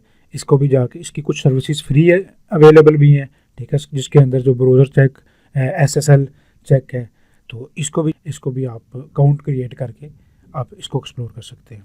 इसके बाद सोनिक वाल है, ये क्या करती है कि इसके लिए क्विज अवेलेबल है, को जो फिशिंग अटैक होते हैं हमारे ठीक है, बहुत ज़्यादा जो 90% अटैक्स होते हैं हमारे ऑर्गेनाइजेशन के अंदर वो फिशिंग अटैक होते हैं। तो इसके ऊपर जाके आप आइडेंटिफाई कर सकते हैं कि कौन सी ईमेल फिशिंग होती है, कौन सी ईमेल्स हमारे लिए डेंजरस हो सकती है, किसको ओपन करना है और किसको ओपन नहीं करना। वहाँ पे जाके आप क्विज जो है टेक द क्विज के ऊपर क्लिक करें तो एक क्विज आ जाएगा जिसके अंदर बहुत सारे ईमेल्स आप के सामने आएंगी और वो आपसे पूछा जाएगा कि भाई ये वाली आप आइडेंटिफाई करके बता सकते हैं कि ये जो है आपका अथेंटिक यूज़र से ईमेल आई है या नॉन अथेंटिक यूज़र से आई है, ताकि जब आपको आइडेंटिफाई हो जाए तो आप उसको क्लिक ना करें, क्योंकि जब आपको क्लिक करेंगे तो बहुत उसके ऊपर फिर साइबर अटैक भी हो सकता है। ये एक ईमेल जब क्विज स्टार्ट किया तो उसके ऊपर ये क्विज स्टार्ट हो गया तो देखिए एक ईमेल आई है, तो साथ उसने बताया कि ये वाली ईमेल है, आप बताएं कि ये आप फिशिंग ईमेल है कि जो अथेंटिक यूज़र है उसकी तरफ से ईमेल आई है। इसके बाद नेक्स्ट देखें तो अब जब क्विज सॉल्व कर लेते हैं तो पूरा आपको स्कोर बता देता है कि आप ईमेल के अंदर ठीक है, ईमेल के अंदर आप जब लिखते हैं तो उसके अंदर आपका रिजल्ट आ जाता है। इसके बाद पूरी जो एक समरी क्वेश्चन समरी है ईमेल के अंदर आपको आ जाती है। अब जितनी भी आपने सॉल्व किए देखे तो उसके अंदर वो आपको बता देगा भाई कौन सा जो फिशिंग ईमेल है कौन सा नहीं है, और साथ उसकी डिटेल वजह भी बताएगा। फॉर एग्जांपल ये हमारे पास पूरा रिजल्ट है। इसके बाद मैं नेक्स्ट देखता हूँ, ये एक ईमेल है, उसके ऊपर मैंने क्लिक किया देखने के लिए लर्न वाई कि मैंने जो आंसर दिया था वो करेक्ट है या रॉन्ग है। तो जब मैंने उसके ऊपर क्लिक किया तो उसने मुझे बता दिया पूरी डिटेल के साथ कि मिसस्पेल्ड वर्ड्स हैं ईमेल में, ऐसा नहीं होता, वो कंप्लीट ईमेल होती है, वो ऑफिशियली ईमेल्स होती हैं। तो इसके अंदर बहुत सारा उसने कहा कि मिसस्पेल्ड वर्ड्स हैं, तो लिहाजा ये हो सकता है कि वो ऑथेंटिक यूज़र की तरफ से आपको ना आई हो। ठीक है, उसके बाद नेक्स्ट ईमेल में जाकर उसके अंदर भी उसने बताया, उन्होंने कहा कि जो फिजिकल एड्रेस है वो उसका ठीक है, आपको ये ऑथेंटिक यूज़र की तरफ से ईमेल आई है। इस तरह से इसकी बहुत सारा एग्जांपल्स हैं, वो आप जाके आप देख सकते हैं, ताकि फिशिंग ईमेल्स जो होती हैं आप उनको आइडेंटिफाई करने के काबिल हो जाएं। तो बहुत सारे अटैक्स होते हैं जो हमारी ऑर्गेनाइजेशन के अंदर जो अवेयरनेस नहीं होती लोगों के अंदर, तो वो फिशिंग अटैक की वजह से होती है। वो ऐसे लिंक को ऐसे ईमेल को ऊपर क्लिक कर देते हैं जिसकी वजह से साइबर अटैक हो सकता है। ठीक है, तो वल्नरेबिलिटी स्कैनर्स जो होते हैं वो स्कैनिंग करते हैं हमारे सिस्टम की, एप्लीकेशंस की, हमारे नेटवर्किंग डिवाइसेस की, ताकि उसके अंदर जो वल्नरेबिलिटीज़ है या उसके अंदर कोई मिसकॉन्फ़िगरेशन है हमारे डिवाइसेस की, उसको आइडेंटिफाई कर सकते हैं और हम उसको अप टू डेट कर सकते हैं, उसकी पैचिंग कर सकते हैं, उसके बाद हम उनको फिक्स कर सकते हैं, जिसकी वजह से हम अपनी ऑर्गेनाइजेशन को, अपने पूरे जो डाटा है उसको साइबर अटैक से, किसी भी किस्म के थ्रेट से महफूज कर सकते हैं। अस्सलाम वालेकुम डियर स्टूडेंट, इस टॉपिक के अंदर हम सिक्योरिटी हार्डनिंग के बारे में देखेंगे। इसके अंदर हम देखेंगे कि सिक्योरिटी हार्डनिंग के लिए मैनुअल और ऑटोमेटेड मैकेनिज्म कब इख्तियार किया जाता है सिक्योरिटी हार्डनिंग की वैलिडेशन के लिए। सबसे पहला स्टेप जो सिक्योरिटी हार्डनिंग के अंदर होता है वो उसके अंदर हम आईटी एसेट जो होते हैं उनको आइडेंटिफाई करने के बाद कंप्लाइंस स्कैन करते हैं उसके ऊपर। सबसे पहले हम देखते हैं कि डिफरेंट टूल्स हमारे पास अवेलेबल है, नेसेस है, क्वालिस है, सीएस कैट प्रो टूल है। कोई भी टूल यूज करके आपने उसके ऊपर कंप्लाइंस स्कैन करना है। हमारे स्कैनर के अंदर वल्नरेबिलिटी मैनेजमेंट की असेसमेंट की ऑप्शन भी होती है और कंप्लाइंस स्कैन की भी होती है। सबसे पहले जब सिक्योरिटी इंप्लीमेंट की जाती है तो सबसे पहला स्टेप जो होता है फॉलो किया जाता है वो सिक्योरिटी हार्डनिंग का होता है, जिसके अंदर हम अपने एसेट जो है आईटी हार्डन करते हैं। उसके बाद फिर वल्नरेबिलिटी मैनेजमेंट का स्टेप आता है। इसके अंदर एक्चुअली होता क्या है कि जितने भी हमारे जो सिस्टम है, एसेट है, उसके अंदर हम देखते हैं कि उनकी कॉन्फ़िगरेशन जो है वो रिकमेंडेड सेटिंग के मुताबिक है, जो स्टैंडर्ड्स की तरफ से हमें रिकमेंड किया गया है। हम उनके मुताबिक जो कंट्रोल्स हैं वो सारे इम्प्लीमेंटेड हैं, सीआईएस के और डीएसटी वगैरह के जो कंट्रोल्स हैं उसके मुताबिक ये सारे कॉन्फ़िगरेशन है, इम्प्लीमेंट है कि नहीं है, ठीक है। इसके लिए उसके बाद जो होता है एक्वायर करते हैं रिपोर्ट ऑफ फेल्ड कंट्रोल्स। हमने कोई भी फॉर एग्जांपल विंडो 2008 है उस सर्वर को पकड़ा, उसके ऊपर कंप्लाइंस स्कैन जो है क्वालिस का इंप्लीमेंट किया और उसके ऊपर जब हमने स्कैनिंग की उसने हमें बता दिया फॉर एग्जांपल कि 300 टोटल कंट्रोल हैं, उनमें से 150 इसने पास किए हैं, बाकी फेल्ड कंट्रोल हैं। हमारे पास पता चल गया कि 150 तो चलो ठीक है इम्प्लीमेंटेड है, लेकिन बाकी जो कंट्रोल है वो इम्प्लीमेंटेड नहीं है, फेल है। उसकी जो पूरी एक रिपोर्ट जो है फेल्ड कंट्रोल की फिर हमारे पास आ जाएगी। उसके बाद हम क्या करते हैं कि हमें पता चल गया था जब हमने स्कैनिंग की, कंप्लाइंस से स्कैन इंप्लीमेंट किया किसी भी टूल का, तो जब फेल्ड कंट्रोल की रिपोर्ट हमारे पास आ गई तो हमने उन फेल्ड कंट्रोल को using active directory AD means active directory window की यूज़ की या मैनुअली सिस्टम के अंदर और डिवाइसेस के अंदर जाके उनको जो है इम्प्लीमेंट करना शुरू कर दिया। जब हमारे पास फेल्ड कंट्रोल की लिस्ट आती है तो वहाँ से हम उसका आईडी देखते हैं, उस कंट्रोल का आईडी देख के वहाँ सीआईएस कंट्रोल या डीजा उसके कंट्रोल्स उसको मैच करके जो भी है उसकी कॉन्फ़िगरेशन सेटिंग्स है, जो भी उसके बारे में डिटेल है, उसके मुताबिक फिर उसको हम इम्प्लीमेंट कर लेते हैं। तीसरे स्टेप के ऊपर, ठीक है, use the automated feature of Qualis compliance scan.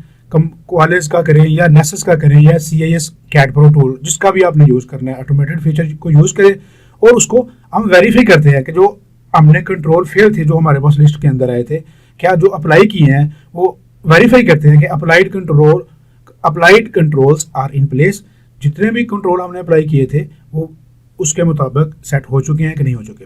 फिर उसके बाद जब हम स्कैनिंग करते हैं तो कंपेयर करते हैं जो पहले की रिपोर्ट है और बाद की रिपोर्ट है। हमारे पास टोटल तो फेल्ड कंट्रोल की रिपोर्ट थी, उसके बाद स्कैनिंग की, स्कैनिंग करने के बाद दोबारा हमने दोनों को कंपेयर किया कि जो हमने कंट्रोल इंप्लीमेंट किए हैं बाकी वो इंप्लीमेंट हो चुके हैं। इसके बाद अगर स्कैनर के अंदर कुछ कंट्रोल्स वेरीफाई करने के बाद फिर ऐसे शो रह जाए कि वो करवा दे कि अभी वो इंप्लीमेंट नहीं हुए, तो फिर उस स्कैनर्स के अंदर हो सकता है कि उनको उनके वर्जन के रिलेटेड या किसी भी वजह से उनकी ऑप्शन ना हो। तो फिर उसके बाद इसके लिए हम क्या करते हैं कि मैनुअली वेरीफाई करते हैं। अगर कोई भी डिस्क्रिपेंसी फाउंड की जाए उसके अंदर, ठीक है, तो फिर मैनुअली वेरीफाई हम करते हैं। यहाँ पे मैनुअली फिर काम आता है कि मैनुअली कुछ टूल रह जाते हैं, कुछ कंट्रोल्स, उनको मैनुअली जाके हम फिर वेरीफाई करके वैलिडेट कर लेते हैं। उसके बाद फिफ्थ स्टेप के ऊपर फॉर एनी सिस्टम और device for which the Qualys compliance scan या नेसेस या CIS CAT pro scan can not be perform conduct the validation of control implementation manually. वही चीज़ जो आगे हमने डिस्कस की है कि जो भी कंट्रोल्स अवेलेबल नहीं, कुछ ऐसी डिवाइसेस है हमारे पास या कुछ ऐसा सिस्टम है जिसके लिए इनके अंदर जो सीआईएस के डीजा के या इन टूल्स के अंदर उनकी ऑप्शन ही अवेलेबल नहीं है उनकी स्कैनिंग के लिए, तो फिर हमें मैनुअली जाके उनकी वैलिडेशन को कंडक्ट करना पड़ेगा। उसके बाद जब हम कंप्लीट प्रोसेस कर लेंगे सिक्योरिटी हार्डनिंग का, स्कैनिंग रिपोर्ट के बाद फिर इम्प्लीमेंट करने के बाद कंट्रोल जो भी फेल्ड है, उसके बाद फिर हमने क्या करना है कि सैम्पलिंग एक यूज़ करनी है वेरीफाई करने के लिए जहाँ पे हमें जरूरत पड़े मैनुअली वैलिडेशन करने के बाद, ठीक है, टू रिड्यूस वर्कलोड, ठीक है, उसके लिए हम जो सैम्पलिंग टेक्निक भी यूज़ कर सकते हैं। उसके अंदर क्या होता है, फॉर एग्जांपल के जो एसेट है उसके 15 to 20% जो हमारे IT एसेट है उनको हम चेक कर लेते हैं, या हम क्या करते हैं कि जो हम 15 to 20% कंट्रोल्स हैं टोटल कंट्रोल में से उनको हम वेरीफाई कर लेते हैं, या दूसरा इस तरह का मैकेनिज्म भी हम यूज़ कर सकते हैं कि फॉर एग्जांपल एक ऑर्गेनाइजेशन के अंदर बहुत ज़्यादा सर्वर्स होते हैं, उनमें से हम कुछ पहले 10 सर्वर में से 1 से लेके 50 तक कंट्रोल चेक कर लेंगे, अगले सर्वर से 50 से 100 तक कंट्रोल जो है उनको वेरीफाई कर लेंगे। इस तरह रैंडमली डिफरेंट सर्वर्स के ऊपर जाके हम जो कंट्रोल्स है उनको वेरीफाई कर सकते हैं। इसके अंदर ये टोटली हमने जो सिक्योरिटी हार्डनिंग का एक डिस्कस किया है, ये सबसे पहले जब सिक्योरिटी इंप्लीमेंटेशन की जाती है सबसे पहला स्टेप होता है, इसके बाद फिर वल्नरेबिलिटी मैनेजमेंट का स्टेप आता है। अस्सलाम वालेकुम डियर स्टूडेंट, इस टॉपिक के अंदर हम आज डिस्कस करेंगे स्कैप को, सिक्योरिटी कंटेंट ऑटोमेशन प्रोटोकॉल को।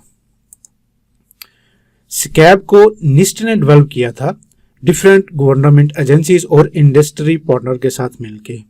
इसको डेवलप करने का मकसद क्या था, ताकि सिक्योरिटी रिलेटेड जितने भी इशू हैं उनके लिए कोई एक कंसिस्टेंट लैंग्वेज और फॉर्मेट हो जिसको सब फॉलो कर सके, एक स्टैंडर्डाइज्ड मेथड हो ताकि सबके लिए आसानी हो, सब उसको फॉलो कर सके। स्कैप के डिफरेंट कंपोनेंट है जिनको हम स्टेप बाय स्टेप देखेंगे। सबसे पहले इसका कॉमन वीकनेस एनुमरेशन, फिर है कॉमन वल्नरेबिलिटी एंड एक्सपोजर, फिर कॉमन कॉन्फ़िगरेशन एनुमरेशन, फिर उसके बाद है कॉमन प्लेटफॉर्म एनुमरेशन, फिर है कॉमन वल्नरेबिलिटी सिक्योरिंग सिस्टम। ये स्कैप के डिफरेंट कंपोनेंट्स है, स्टेप बाय स्टेप इनको हम देखते हैं। सबसे पहले कॉमन वीकनेस एनुमरेशन, ये community develop list of software and hardware weakness type, कौन सी वीकनेस होती है उनके बारे में एक डिटेल्ड लिस्ट है इसके अंदर, ठीक है। ये सर्व करती है मेजरिंग स्टिक है सिक्योरिटी टूल के लिए, ठीक है, बेसलाइन है जिसकी वजह से हम आइडेंटिफाई कर सकते हैं वीकनेस कौन सी है हार्डवेयर या सॉफ्टवेयर के अंदर, फिर बाद में उसको हम मिटिगेट कर सकते हैं और उसको हम रोक सकते हैं ताकि सिक्योरिटी अटैक, साइबर अटैक से बचा जा सके। ये एक नीचे लिंक है, अभी इस लिंक को हम एक्सप्लोर भी करते हैं, ओपन करके भी इसके बारे में भी देखते भी हैं।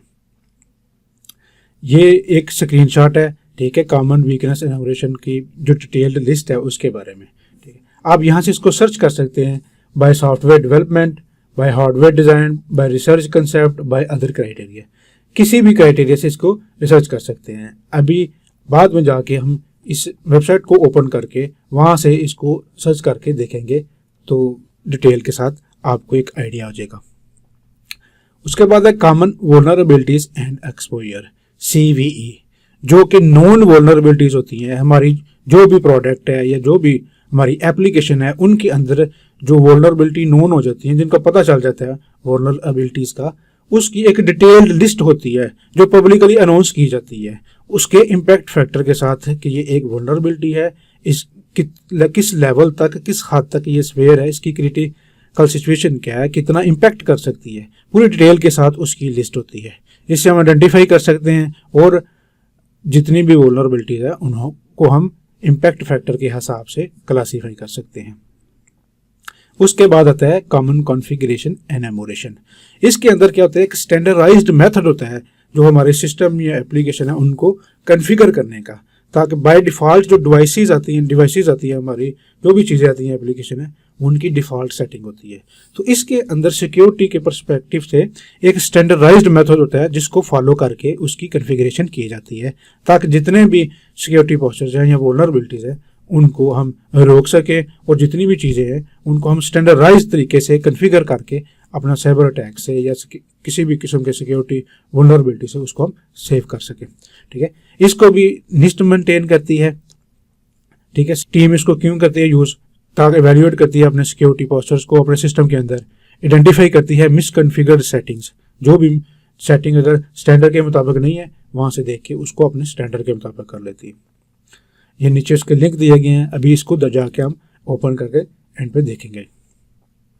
ये स्क्रीनशॉट है एक, जहाँ पे आपको डिटेल्ड लिस्ट मिलेगी, आप उसको सर्च कर सकते हैं, ठीक है। डिफरेंट प्रोडक्ट्स, डिफरेंट प्लेटफॉर्म्स के रिलेटेड वहाँ पे पूरी एक डिटेल्ड लिस्ट आपको मिलेगी।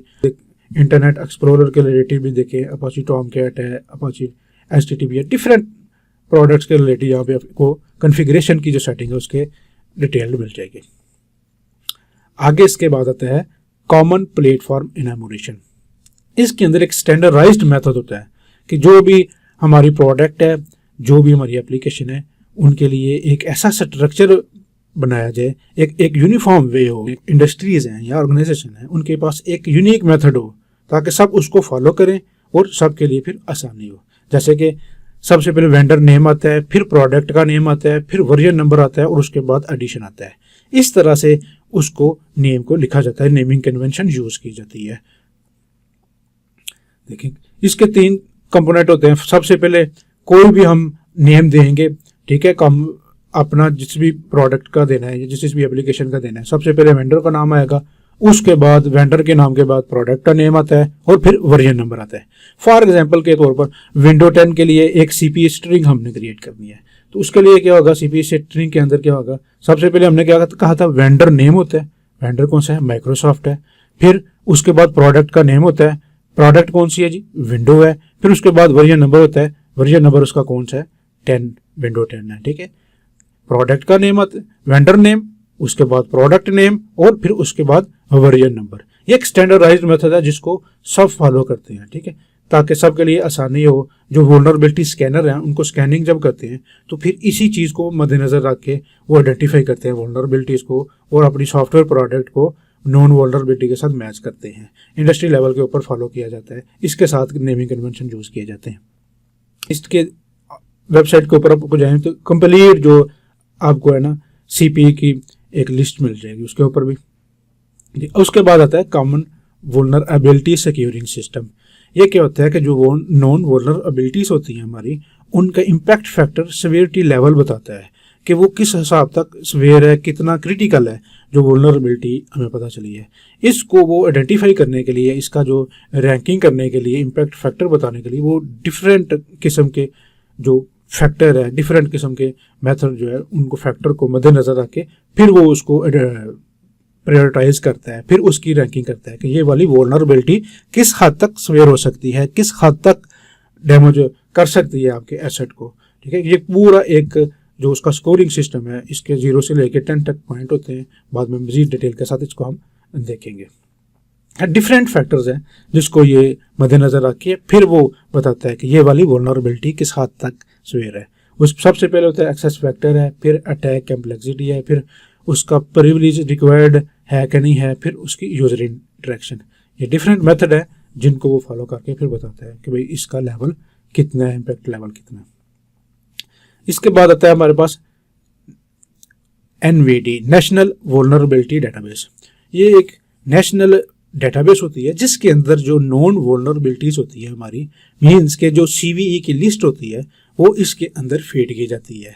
पूरी की पूरी जो CVE की लिस्ट है वो वहाँ पे इस नेशनल डेटाबेस के अंदर अवेलेबल है, जो कि कोई भी पब्लिकली अवेलेबल है, कोई भी वहाँ से जाके उसको एक्सेस करके उसको यूज़ कर सकते हैं। पे हम एक चीज़ देखते हैं कि ये हमारे पास वेबसाइट ओपन है, अगर आप देखें तो कॉमन वीकनेस एनिमरेशन की, यहाँ पे इसको हम डिफरेंट तरीके से सर्च कर सकते हैं। यहाँ पे फॉर एग्जांपल मैंने हार्डवेयर से सर्च किया, ठीक है, क्लिक किया तो यहाँ पे कोई फॉर एग्जांपल इस चीज़ को मैं ओपन कर लेता हूँ यहाँ पे वीकनेसेस को देखने के लिए। तो यहाँ पे उसकी डिस्क्रिप्शन आपको नजर आ जाएगी। ये क्या कह रही है, signals between a hardware IP and the parent system design are incorrectly connected causing security risk, ठीक है। डिस्क्रिप्शन उसने बताई है, फिर नीचे से पूरी डिटेल उसने बताई है, उसको आप देख सकते हैं। इसको अगर हम बंद करें, सॉफ्टवेयर रिलेटेड देखें हम चीज़ें अगर, तो ये हार्डवेयर को छोड़कर सॉफ्टवेयर रिलेटेड हम देखें तो उसकी कोई चीज़ एक दो ओपन करके हम देख लेते हैं उसका क्या होता है। एक चीज़ मैंने ओपन की है जी, सर्टिफिकेट के रिलेटेड है। इसमें क्या, the product does not validate और इनकरेक्टली वैलिडेट और अ सर्टिफिकेट, ठीक है। इसके बारे में उसने पूरी डिटेल के साथ आपको बताया गया, यहाँ से जाके आप पूरी डिटेल पढ़ सकते हैं। तो एक दूसरी हमने खोली थी अथेंटिकेशन के बारे में। ये प्रोडक्ट रिक्वायर्स अथेंटिकेशन, कोई प्रोडक्ट जिसकी अथेंटिकेशन रिक्वायर है but the product has an alternate path और channel that does not require authentication, कोई ऐसा अल्टरनेट पाथ है जो अथेंटिकेशन रिक्वायर नहीं करता। इस तरह पूरी डिटेल लिस्ट है, उसको फॉलो कर सकते हैं आप, उसको देख सकते हैं, मज़ीद एक्सप्लोर कर सकते हैं। इसके बाद यहाँ पे हम देखें तो ये हमारे पास पूरी एक CCE जो कॉमन कॉन्फ़िगरेशन एनुमरेशन की लिस्ट है। यहाँ से पूरी प्रोडक्ट के हिसाब से आप जाके सर्च कर सकते हैं, देख सकते हैं। आपको पूरी देखो विंडोज सर्वर 2000 हर किस्म के बारे में कॉन्फ़िगरेशन सेटिंग की जो स्टैंडर्ड मेथड है वो मिलेगा। उनको फॉलो करके तो आप उसको अपनी डिवाइस को कॉन्फ़िगरेशन स्टैंडर्डाइज मेथड से कर सकते हैं। इसके अंदर बताया होता है किस चीज़ को इनेबल रखना है, किसको डिसेबल करना है, किसी भी चीज़ को जाके यहाँ पे एक्सप्लोर करके देख सकते हैं।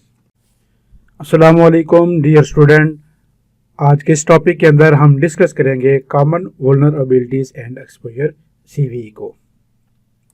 कॉमन वल्नरेबिलिटी एंड एक्सपोजर एक स्टैंडर्डाइज्ड लिस्ट होती है जिसके अंदर पब्लिकली नोन जो जितनी भी वल्नरेबिलिटीज होती हैं उनकी एक डिटेल लिस्ट होती है। ठीक है, हर CVE के अंदर उसकी एंट्री की उसके अंदर एक वल्नरेबिलिटी की एंट्री की जाती है।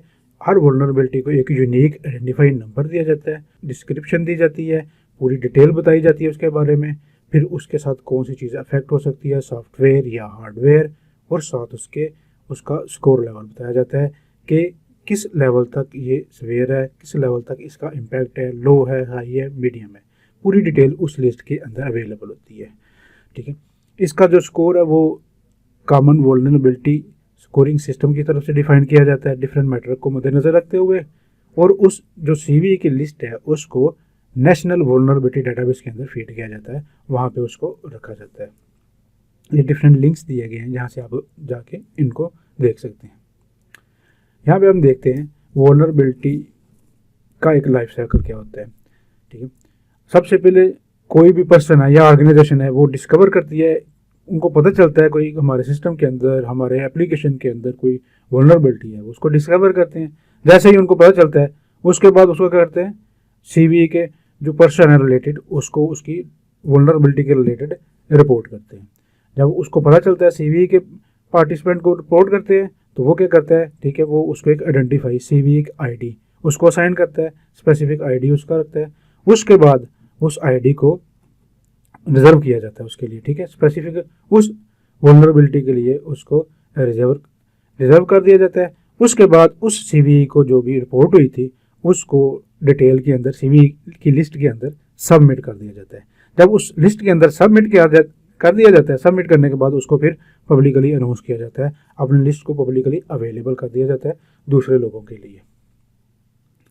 ये CVE का एक स्नैपशॉट दिया गया है इस लिस्ट, ठीक है, उसकी वेबसाइट का। उसको ओपन करेंगे आप जाके, यहाँ से आप डिफरेंट उसकी CVE की डिटेल लिस्ट जो है उसको आप एक्सप्लोर कर सकते हैं।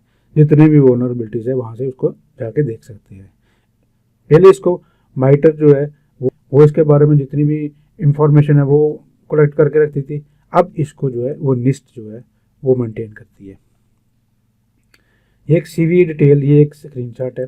ठीक है, CVE डिटेल के नीचे लिंक भी दिया गया होगा। ठीक है, वहाँ पे जाके आप इसको बाद में देखिए, हम एक्सप्लोर करके भी देखते हैं। तो यहाँ पे जाके आप डिफरेंट जो है वेंडर की सर्च कर सकते हैं, प्रोडक्ट सर्च कर सकते हैं, वर्जन के हिसाब से आप सर्च कर सकते हैं। किसी भी वल्नरेबिलिटी को उसके वेंडर से, वर्जन नंबर से, प्रोडक्ट की टाइप से सर्च करके देख सकते हैं। ठीक है, साथ उसका जो है ये देखें रिपोर्ट के अंदर CVSS स्कोर लिस्ट जो है उसकी डिस्ट्रीब्यूशन जो है उसकी डिटेल जो है पूरी कि किस हिसाब से वल्नरेबिलिटी जो है वो सवेयर है उसकी आपको इन्फॉर्मेशन भी मिल जाएगी। यहाँ पे आप डेट के हिसाब से भी वल्नरेबिलिटीज़ को सर्च कर सकते हैं, वेंडर के टाइप से भी, प्रोडक्ट के टाइप से भी। ठीक है, किसी टाइप से या डेट से जैसे भी सर्च करना चाहिए आप इसको सर्च करके उसके बारे में इंफॉर्मेशन ले सकते हैं। यहाँ पे किसी एक वल्नरेबिलिटीज़ को यहाँ पे SQL इंजेक्शन को जब सर्च किया गया तो इस तरह की जो हमारे पास स्क्रीनशॉट है ये आपको दिया गया है। जो स्क्रीनशॉट इस तरह की इंफॉर्मेशन आपको मिल जाएगी। ये देखें, यहाँ पे देखें जो CVE का ID है, जैसा कि उसके लाइफ साइकिल में हमने देखा गया एक यूनिक ID उसको असाइन किया जाता है, जो एक उसकी ID है CVE का। यहाँ पे क्लिक करके पूरी डिटेल आपको मिल जाती है। उसके बाद उसके देखें किस बारे में है ये CVE कॉमन वल्नरेबिलिटी टाइप कौन सी है इसकी, पब्लिश डेट कौन सी है, अपडेट डेट कौन सी है, उसका स्कोर लेवल क्या है, इम्पैक्ट लेवल क्या है, लो है, मीडियम है, हाई है, जो भी है। ठीक है, ये पूरी डिटेल उसके साथ आपको मिल जाएगी। इसके बाद NIST जो है उसको मेंटेन करती है। यहाँ से भी आप NIST की वेबसाइट पर जाएं, वल्नरेबिलिटी की पूरी लिस्ट यहाँ से ये देखिए आपको मिल जाएगी। यहाँ से लिस्ट के बाद इसको हम सर्च भी कर सकते हैं। आगे हम जाके देखते हैं वल्नरेबिलिटीज़ के बारे में। ये ठीक है, ये देखो वल्नरेबिलिटी, उसकी डेटाबेस में एनवीडी के अंदर पूरी जो है उसकी लिस्ट अवेलेबल है। अब हम सर्च करना है किसी भी वल्नरेबिलिटी को, तो हम डिफरेंट टाइप से कीवर्ड के साथ उसको सर्च भी कर सकते हैं। ये देखिए यहाँ पे जब सर्च के ऊपर मैं क्लिक करूँगा तो मेरे सामने ये एक विंडो ओपन हो जाएगी, ये वाला उसका जो लिस्ट का वेब पेज है ओपन हो जाएगा। यहाँ पे जाके नेक्स्ट में देखूँ, यहाँ पे तो मैंने एक कीवर्ड DNS लिखा, DNS लिख के सर्च किया, ठीक है, वल्नरेबिलिटीज़ की CV की लिस्ट के अंदर। जब सर्च के ऊपर मैं क्लिक करूँगा तो मेरे सामने उसके रिलेटेड जितनी भी CV है वल्नरेबिलिटी की, उस स्पेसिफिक DNS के रिलेटेड वल्नरेबिलिटी की लिस्ट मेरे सामने आ जाएगी। ये पूरी लिस्ट सामने आ गई है, साथ उसका इम्पैक्ट है। ये देखिए मीडियम है, कोई क्रिटिकल है, कोई हाई है, जो भी है। यहाँ से इस तरह सर्च करके स्पेसिफिक कीवर्ड से भी आप उसकी डिटेल को देख सकते हैं। ठीक है, इसके बाद ये है सिस्को सिक्योरिटी एडवाइजरी। इसके अंदर क्या है कि सिस्को ने अपनी प्रोडक्ट के रिलेटेड जितनी भी वल्नरेबिलिटीज थी उनकी लिस्ट को अपनी वेबसाइट के ऊपर पब्लिश किया हुआ है, उनके इम्पैक्ट फैक्टर के हिसाब से। देखिए यहाँ पे जितनी भी है सिस्को की प्रोडक्ट के रिलेटेड आपको जो CV है वो मिलेगी। यहाँ पे उसका नेम है, उसका इम्पैक्ट है, ठीक है, CV का ID है यहाँ पे, और लास्ट अपडेट कब हुई और साथ उसका वर्जन बताया हुआ है। अपनी एडवाइजरी उन्होंने अपनी वेबसाइट के ऊपर अपनी प्रोडक्ट की पूरी डिटेल जो है उस कॉमन वल्नरेबिलिटीज़ के रिलेटेड पब्लिश की है, जहाँ से आपको मज़ीद जाकर पूरी डिटेल मिल सकती है। ठीक है, देख अब सबसे पहले देखें जो कॉमन वल्नरेबिलिटी जो सिक्योरिंग सिस्टम है, सबसे पहले कोई वल्नरेबिलिटी आती है उसका इम्पैक्ट फैक्टर जो है वो डिफाइन करता है, डिफरेंट फैक्टर को मद्देनज़र रखते हुए कि ये इसका इम्पैक्ट क्या है, लो है, हाई है, मीडियम है। उसके बाद उसकी एक लिस्ट बन जाती है, कॉमन वल्नरेबिलिटी की एक कंप्लीट CV लिस्ट बन जाती है। उस लिस्ट को फिर हम कहाँ पे, नेशनल वल्नरेबिलिटी डेटाबेस के अंदर जाके फीड कर देते हैं। जब जो जिसको लिस्ट जो है वो मेंटेन करती है और उसको पब्लिकली फिर अनाउंस कर दिया जाता है लोगों के लिए, जो भी उससे इस्तेफादा हासिल करना चाहे, जो भी उससे इंफॉर्मेशन लेना चाहे वो ले सकता है। यहाँ पे जाके अगर हम देखें तो ये CV की वेबसाइट है, जहाँ पे जाके मैं अगर आप फॉर एग्जांपल प्रोडक्ट के हिसाब पे क्लिक किया तो जितनी भी प्रोडक्ट के हिसाब से जो है प्रोडक्ट नेम है, वेंडर नेम है, और वहाँ पे CV एंट्रीज कितनी है उसके बारे में सारी इन्फॉर्मेशन मिल जाएगी। ठीक है, यहाँ पे जाके for example version search name, product name, version number, उसका हिसाब से भी सर्च कर, CV डिस्ट्रीब्यूशन कौन सी है, CVSS की, ठीक है, उसके बारे में डिटेल्ड इन्फॉर्मेशन यहाँ से आपको मिल जाएगी। यहाँ पे जाके अगर NVD जो ठीक है निस्ट की डेटाबेस है, यहाँ पे हमने सर्च किया हुआ था, फॉर एग्जांपल मैं बैक जाता हूँ यहाँ पे वेबसाइट पे, तो ये देखिए DNS लिख के सर्च किया था। आप यहाँ पे कीवर्ड चेंज करके कुछ भी सर्च करके तो यहाँ से उसके बारे में इंफॉर्मेशन जो है वहाँ पे ले सकते हैं। ये इसकी मेन लिस्ट की वेबसाइट पे जाना है, ये सर्च है, सर्च में वल्नरेबिलिटी सर्च है, वहाँ पे जाके आप उसको देख सकते हैं। ये वल्नरेबिलिटीज़ है, उसके स्टैटिस्टिक है, सारी उसके बारे में जो इन्फॉर्मेशन है वहाँ से जाके आप निस्ट की वेबसाइट से सर्च करके तो देख सकते हैं। अस्सलाम वालेकुम डियर स्टूडेंट, इस टॉपिक के अंदर हम CVSS common vulnerabilities and scoring system को डिस्कस करेंगे। CVSS एक इंडस्ट्री स्टैंडर्ड है जो कि वल्नरेबिलिटीज के सीवियरिटी लेवल को डिफाइन करता है। हमें ये बताता है कि कौन सी वल्नरेबिलिटी का इम्पैक्ट क्या हो सकता है, वो क्रिटिकल है, मॉडरेट है, मीडियम लेवल की है, लो लेवल की है, उसका सीवियरिटी लेवल क्या है, उसका इम्पैक्ट क्या हो सकता है। जैसा कि हमें पता है कि CVE की लिस्ट जिसके अंदर जितनी भी नोन वल्नरेबिलिटीज़ होती हैं वो अवेलेबल होती हैं, उनके अंदर जो उनकी प्रायोरिटी सेट करती है कौन सी वल्नरेबिलिटी किस लेवल तक सवेयर है, किस लेवल तक उसका इम्पैक्ट हो सकता है, ये CVSS के थ्रू होता है। वल्नरेबिलिटीज़ का जो स्कोर लेवल डिटरमिन करना होता है, उनकी रेटिंग डिफाइन करनी होती है उनके इम्पैक्ट के हिसाब से, इसके लिए वो डिफरेंट मेट्रिक को यूज़ करते हैं। एक हमारे पास एक असेसमेंट स्केल का टेबल है जिसके अंदर qualitative values very high, high, medium, low, very low, और उनके दरमियान उनकी जो दूसरी वैल्यूज़ हैं 0 से लेकर 10 के दरमियान उनको बताया गया है। इसके अंदर 10 के ऊपर जो वैल्यू होगी उसका सीवियरिटी लेवल सबसे हाई होगा, और 0 के ऊपर जो वैल्यू है उसका वल्नरेबिलिटी का लेवल सबसे लो होगा, मीन्स उसका कोई इम्पैक्ट नहीं होगा। बाकी 0 और 10 के दरमियान उनके लेवल को डिफाइन किया जाएगा। डिफरेंट मेट्रिक जो इसका सीवियरिटी लेवल डिफाइन करने के लिए CVSS यूज़ करता है उसके अंदर सबसे पहले होता है अटैक वेक्टर। मींस कि जो अटैकर है उसको अथेंटिकेशन की ज़रूरत है या वो अटैक जो कर रहा है उसको रिमोटली लॉन्च कर रहा है। उसके बाद होता है अटैक कम्प्लेक्सिटी। इसके अंदर अटैक जो कर रहा है अटैकर है उसको क्या कुछ स्पेशल नॉलेज की ज़रूरत होती है, किसी स्पेसिफिक टूल की ज़रूरत होती है अटैक करने के लिए, क्या कि उनके बगैर भी वो अटैक कर सकता है। उसके बाद आता है प्रिविलेज रिक्वायर्ड। ठीक है, कोई भी अटैकर है उसको कोई एडमिनिस्ट्रेटिव एक्सेस की ज़रूरत है या यूज़र लेवल एक्सेस की ज़रूरत है उसके ऊपर अटैक करने के लिए, सिस्टम के ऊपर या नेटवर्क के ऊपर अटैक करने के लिए, कि वो सिंपल यूज़र लेवल एक्सेस के थ्रू कर सकता है या एडमिन राइट उसको चाहिए अटैक को वहाँ पे इम्प्लीमेंट करने के लिए। उसके बाद इंटेग्रिटी और अवेलेबिलिटी के ऊपर इसका क्या इम्पैक्ट होता है, जो भी वल्नरेबिलिटी है इनके ऊपर उसका कोई इम्पैक्ट कितना होगा। इन चारों फैक्टर्स को देखते हुए CVSS जो है वल्नरेबिलिटी के इम्पैक्ट लेवल को, सेवेरिटी लेवल को डिफाइन करके प्रायोरिटाइज करता है। CVSS जो स्कोर यूज़ करता है 0 और 10 के दरमियान है। अब हमारे सामने एक टेबल है जिसके अंदर स्कोर और उसकी रेटिंग को बताया गया है। सबसे पहले 0 के ऊपर नन, ठीक है, 1 और 3.9 के दरमियान जो स्कोर होगा वो लो लेवल का होगा, 4 और 6.9 के दरमियान मीडियम लेवल, 7 और 8.9 के दरमियान हाई लेवल, 9 और 10 के दरमियान जो होगा वो क्रिटिकल लेवल होगा, सबसे क्रिटिकल वल्नरेबिलिटी उसको कहा जाएगा। ये एक हमारे सामने करंट CVSS की डिस्ट्रीब्यूशन है जिसके अंदर ये बताया गया है कि डिफरेंट लेवल के हिसाब से, डिफरेंट स्कोर के हिसाब से कितनी वल्नरेबिलिटीज मौजूद हैं। 0 और 1 के दरमियान आगे नंबर ऑफ वल्नरेबिलिटीज बताया गया है इस टेबल के अंदर, इतनी वल्नरेबिलिटीज हैं। और अगर हम देखें लास्ट में जाके 9 और 10 के दरमियान सीवियर लेवल की वल्नरेबिलिटीज, उनकी यहाँ पे तादाद बताई गई है और टोटल बताया गया है कि सारी टोटल वल्नरेबिलिटीज इसके अंदर कितनी अवेलेबल है। अब इम्पैक्ट मैट्रिक जो यूज़ करता है CVSS वो 3 मैट्रिक ग्रुप होते हैं। सबसे पहले बेस और उसके बाद टेम्परल और फिर इन्वायरमेंटल ग्रुप होता है। बेस ग्रुप के अंदर क्या होता है कि जो बेसिक क्वालिटीज़ होती हैं वल्नरेबिलिटी की वो कांस्टेंट रहती हैं टाइम के साथ और यूज़र के इन्वायरमेंट के साथ। जो टेम्परल ग्रुप होता है वो रिफ्लेक्ट करता है कैरेक्टरिस्टिक वल्नरेबिलिटी के जो टाइम के साथ चेंज होते हैं। इन्वायरमेंटल ग्रुप जो होता है वो कैरेक्टरिस्टिक बताता है वल्नरेबिलिटी के जो यूज़र के इन्वायरमेंट के हिसाब से यूनिक होती है। फिर उसके बाद जो बेस मैट्रिक प्रोड्यूस करता है स्कोर 0 से 10 के दरमियान, which can then be modified, जिसको हम चेंज कर सकते हैं स्कोरिंग को टेम्परल और इन्वायरमेंटल मैट्रिक जो हमारे पास अवेलेबल होंगे उनके हिसाब से।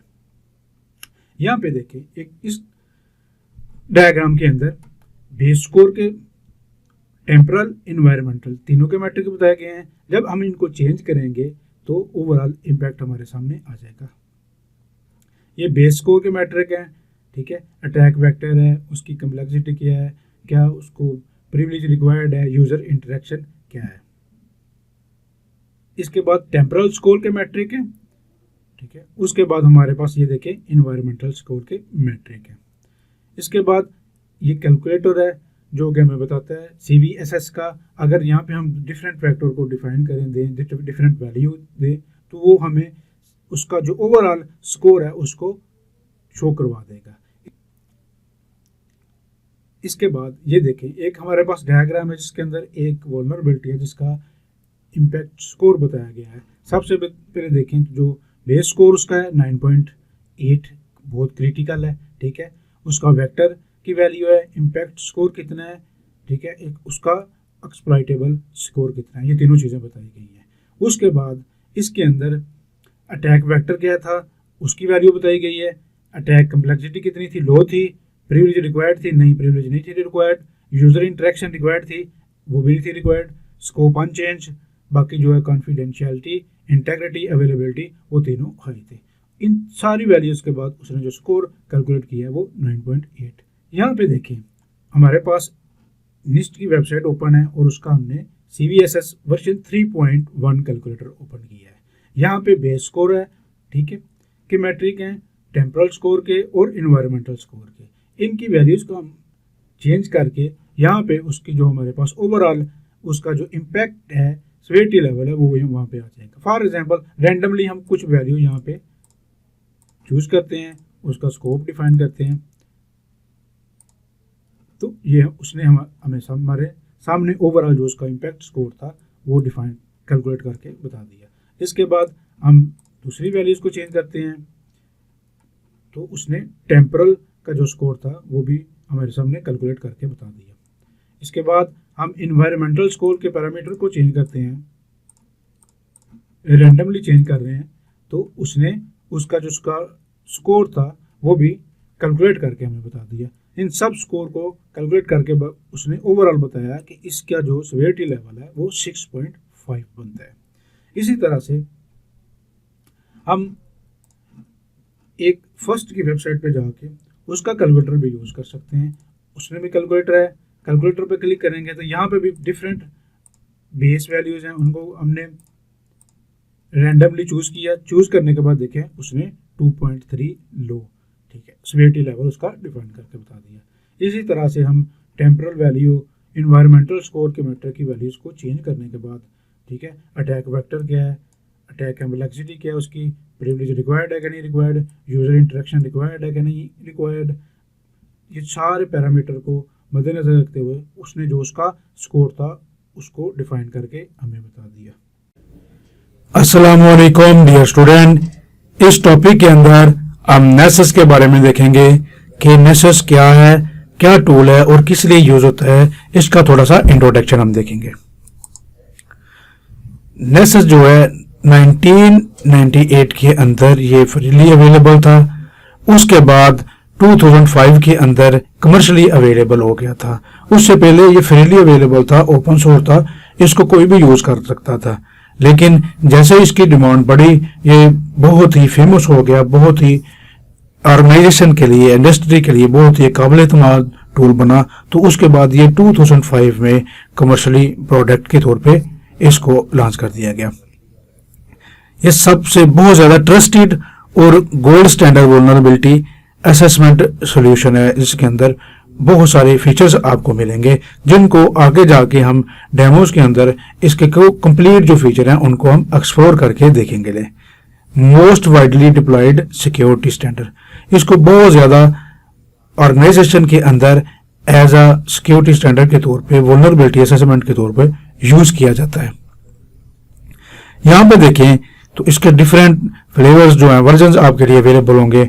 नेसेस एसेंशियल है, नेसेस प्रोफेशनल है। ये जो इसका वर्जन है ये फ्रीली अवेलेबल है, 3 IP एड्रेसेस तक स्कैनिंग आपको फ्रीली प्रोवाइड करता है। ये प्रोफेशनली अवेलेबल है, इसको 7 डेज के ट्रायल पीरियड के लिए आप यूज करके एक्सप्लोर कर सकते हैं। इसके बाद इसकी जो फी है एनुअली, जो मंथली जो भी फी है, सब्सक्रिप्शन फीस, उसको फुल फीचर जो उसके हैं उनको यूज करने के लिए आपको वो पे करना पड़ेगी, ठीक है। जो असेंशियल वर्जन है, फ्रीली जो अवेलेबल वर्जन है, वो सिर्फ लिमिटेड है कि सिर्फ 16 IP एड्रेसेस तक वो स्कैनिंग आपको प्रोवाइड करता है। इसके बाद ये इसका मेन विंडो है, ठीक है। जो नेसेस के डिफरेंट वर्जन हैं उनको आप यूज कर सकते हैं। एसेंशियल्स है जो यहाँ पे लिखा हुआ है कि 16 IP एड्रेसेस स्कैन कर सकते हैं। ये इसके फीचर हैं कि कहीं पे भी यूज कर सकते हैं, फ्री ट्रेनिंग और गाइडेंस आपको दी जाएगी। इसको जो है आपको सपोर्ट उसकी कंप्लीटली जो है उसको प्रोवाइड की जाएगी। ये स्टूडेंट्स के लिए ये वाला जो उसका वर्जन है अवेलेबल है, ताकि एक्सप्लोर करके उसको थोड़े से फीचर दे सके। जो नेसेस प्रोफेशनल है, इसके अंदर 7 डेज फ्री ट्रायल पीरियड आपको मिलेगा, जिसके अंदर आप 32 IP एड्रेसेस स्कैन कर सकते हैं, ठीक है। ये डिफरेंट उसके फीचर्स हैं।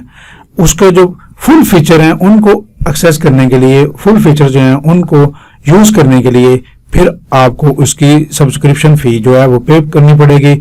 उसके बाद आपको उसके पूरे के पूरे जो फीचर हैं वो प्रोवाइड कर दिए जाएंगे, आपको प्रॉपर्ली इसकी सपोर्ट भी प्रोवाइड की जाएगी। फिर उससे आप अनलिमिटेड जो स्कैनिंग है वो कर सकते हैं। इसके बाद ये डिफरेंट चीजें चेक करता है नेसेस जो है। मेन जो है थोड़ी सी चीजें हम देखते हैं कि वो आपका जो आउटडेटेड प्रोटोकॉल है उसको चेक करेगा। SSL जो है, ठीक है, नो लॉन्गर सिक्योर प्रोटोकॉल, इसका जो एडवांस वर्जन आ गया है अब वो यूज़ होता है, अब उसको यूज़ करें ताकि जिसका लेटेस्ट वर्जन है वो यूज़ करें। आप ये चीज़ें चेक करके बताएगा।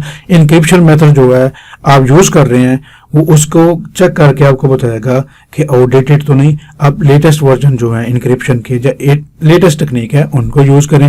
ये इनके बारे में इंफॉर्मेशन आपको देगा। सर्टिफिकेट इशू जो है, ठीक है, वो देख के जो इनवैलिड सर्टिफिकेट तो नहीं आप यूज़ कर रहे उसके बारे में आपको इंफॉर्मेशन प्रोवाइड करेगा। जो नेसेस एसेंशियल है उसको आप डाउनलोड करने के लिए इस लिंक के ऊपर क्लिक करके कुछ इंफॉर्मेशन यहाँ पे वो आपको मांगेगा, वो देख के तो आप गेट स्टार्टेड पे क्लिक करेंगे तो वहां से आप उसको डाउनलोड कर सकते हैं। ठीक है, उसके बाद आपको एक ईमेल आ जाती है जिसके अंदर आप रजिस्ट्रेशन करने के बाद आपको ईमेल आ जाएगी जिसके अंदर आपको एक्टिवेशन की और उसका डाउनलोड लिंक जो है वो प्रोवाइड कर दिया जाता है। अब आपने उसको डाउनलोड करना है तो यहाँ से आप क्लिक करके उसका प्लेटफॉर्म और वर्जन सेलेक्ट करके उसको डाउनलोड कर सकते हैं। डाउनलोड करने के बाद इस तरह की विंडो आपके सामने ओपन होगी। यहाँ से डिफरेंट डॉक्यूमेंटेशन आप उसकी देख सकते हैं, इंस्टॉलेशन का प्रोसेस भी देख सकते हैं। ठीक है, सिस्टम रिक्वायरमेंट क्या है, कंप्लीट जो उसकी डॉक्यूमेंटेशन है वो भी आपके सामने शो हो जाएगी जिसको आप देख सकते हैं। क्रिएट स्कैन करना है आपने, कंप्लाइंस स्कैन आपने करना है। ठीक है, होस्ट डिस्कवरी एग्जांपल है उसको स्टार्ट करना है। ये कंप्लीट डॉक्यूमेंटेशन इसकी आपको यहाँ पे प्रोवाइड की हुई है जो आपको मिल जाएगी। ठीक है, इसके अलावा इसका जो क्लाउड बेस्ड सर्विस है वर्जन में वो भी आप अवेलेबल है। क्लाउड बेस्ड वर्जन भी आप इसकी जो प्रोडक्ट है नेसेस की टेनेबल की वो भी आप यूज कर सकते हैं। एक क्लाउड बेस्ड वर्जन है जिसके आपको थोड़ा सा दिया गया है। एक नेसेस एक्सपर्ट है, ठीक है, एक नेसेस प्रोफेशनल है। ठीक, इसको फ्रीली आप ट्रायल बेस्ड जो वर्जन है आप उसको फ्रीली कुछ दिनों के लिए यूज करके आप एक्सप्लोर कर सकते हैं। अस्सलाम वालेकुम डियर स्टूडेंट, इस टॉपिक के अंदर हम नेसेस को डाउनलोड और इंस्टॉल करना सीखेंगे। सबसे पहले जो नेसेस की वेबसाइट है उसका लिंक नीचे दिया गया है। यहाँ से आप नेसेस एसेंशियल जो उसका वर्जन है उसको डाउनलोड कर सकते हैं। जब इस लिंक को मैंने ओपन किया अपने ब्राउजर के अंदर तो इस तरह की विंडो जो है मेरे सामने ओपन हो जाएगी। ये इंटरफेस जब मेरे सामने ओपन होगा तो यहाँ पे वो रजिस्ट्रेशन के लिए कुछ इंफॉर्मेशन रिक्वायर्ड कर रहा है जो कि आपने देनी है। फर्स्ट नेम है, लास्ट नेम है और उस बिजनेस ईमेल आईडी है जो कि आपका ईमेल आईडी होगा वो उस यहाँ पे आपने दे देना है। उसके बाद यहाँ पे चेक करके चेक बॉक्स को गेट स्टार्टेड के ऊपर क्लिक करना है। ये सारी इंफॉर्मेशन मैंने फिल की, गेट स्टार्टेड के ऊपर क्लिक किया।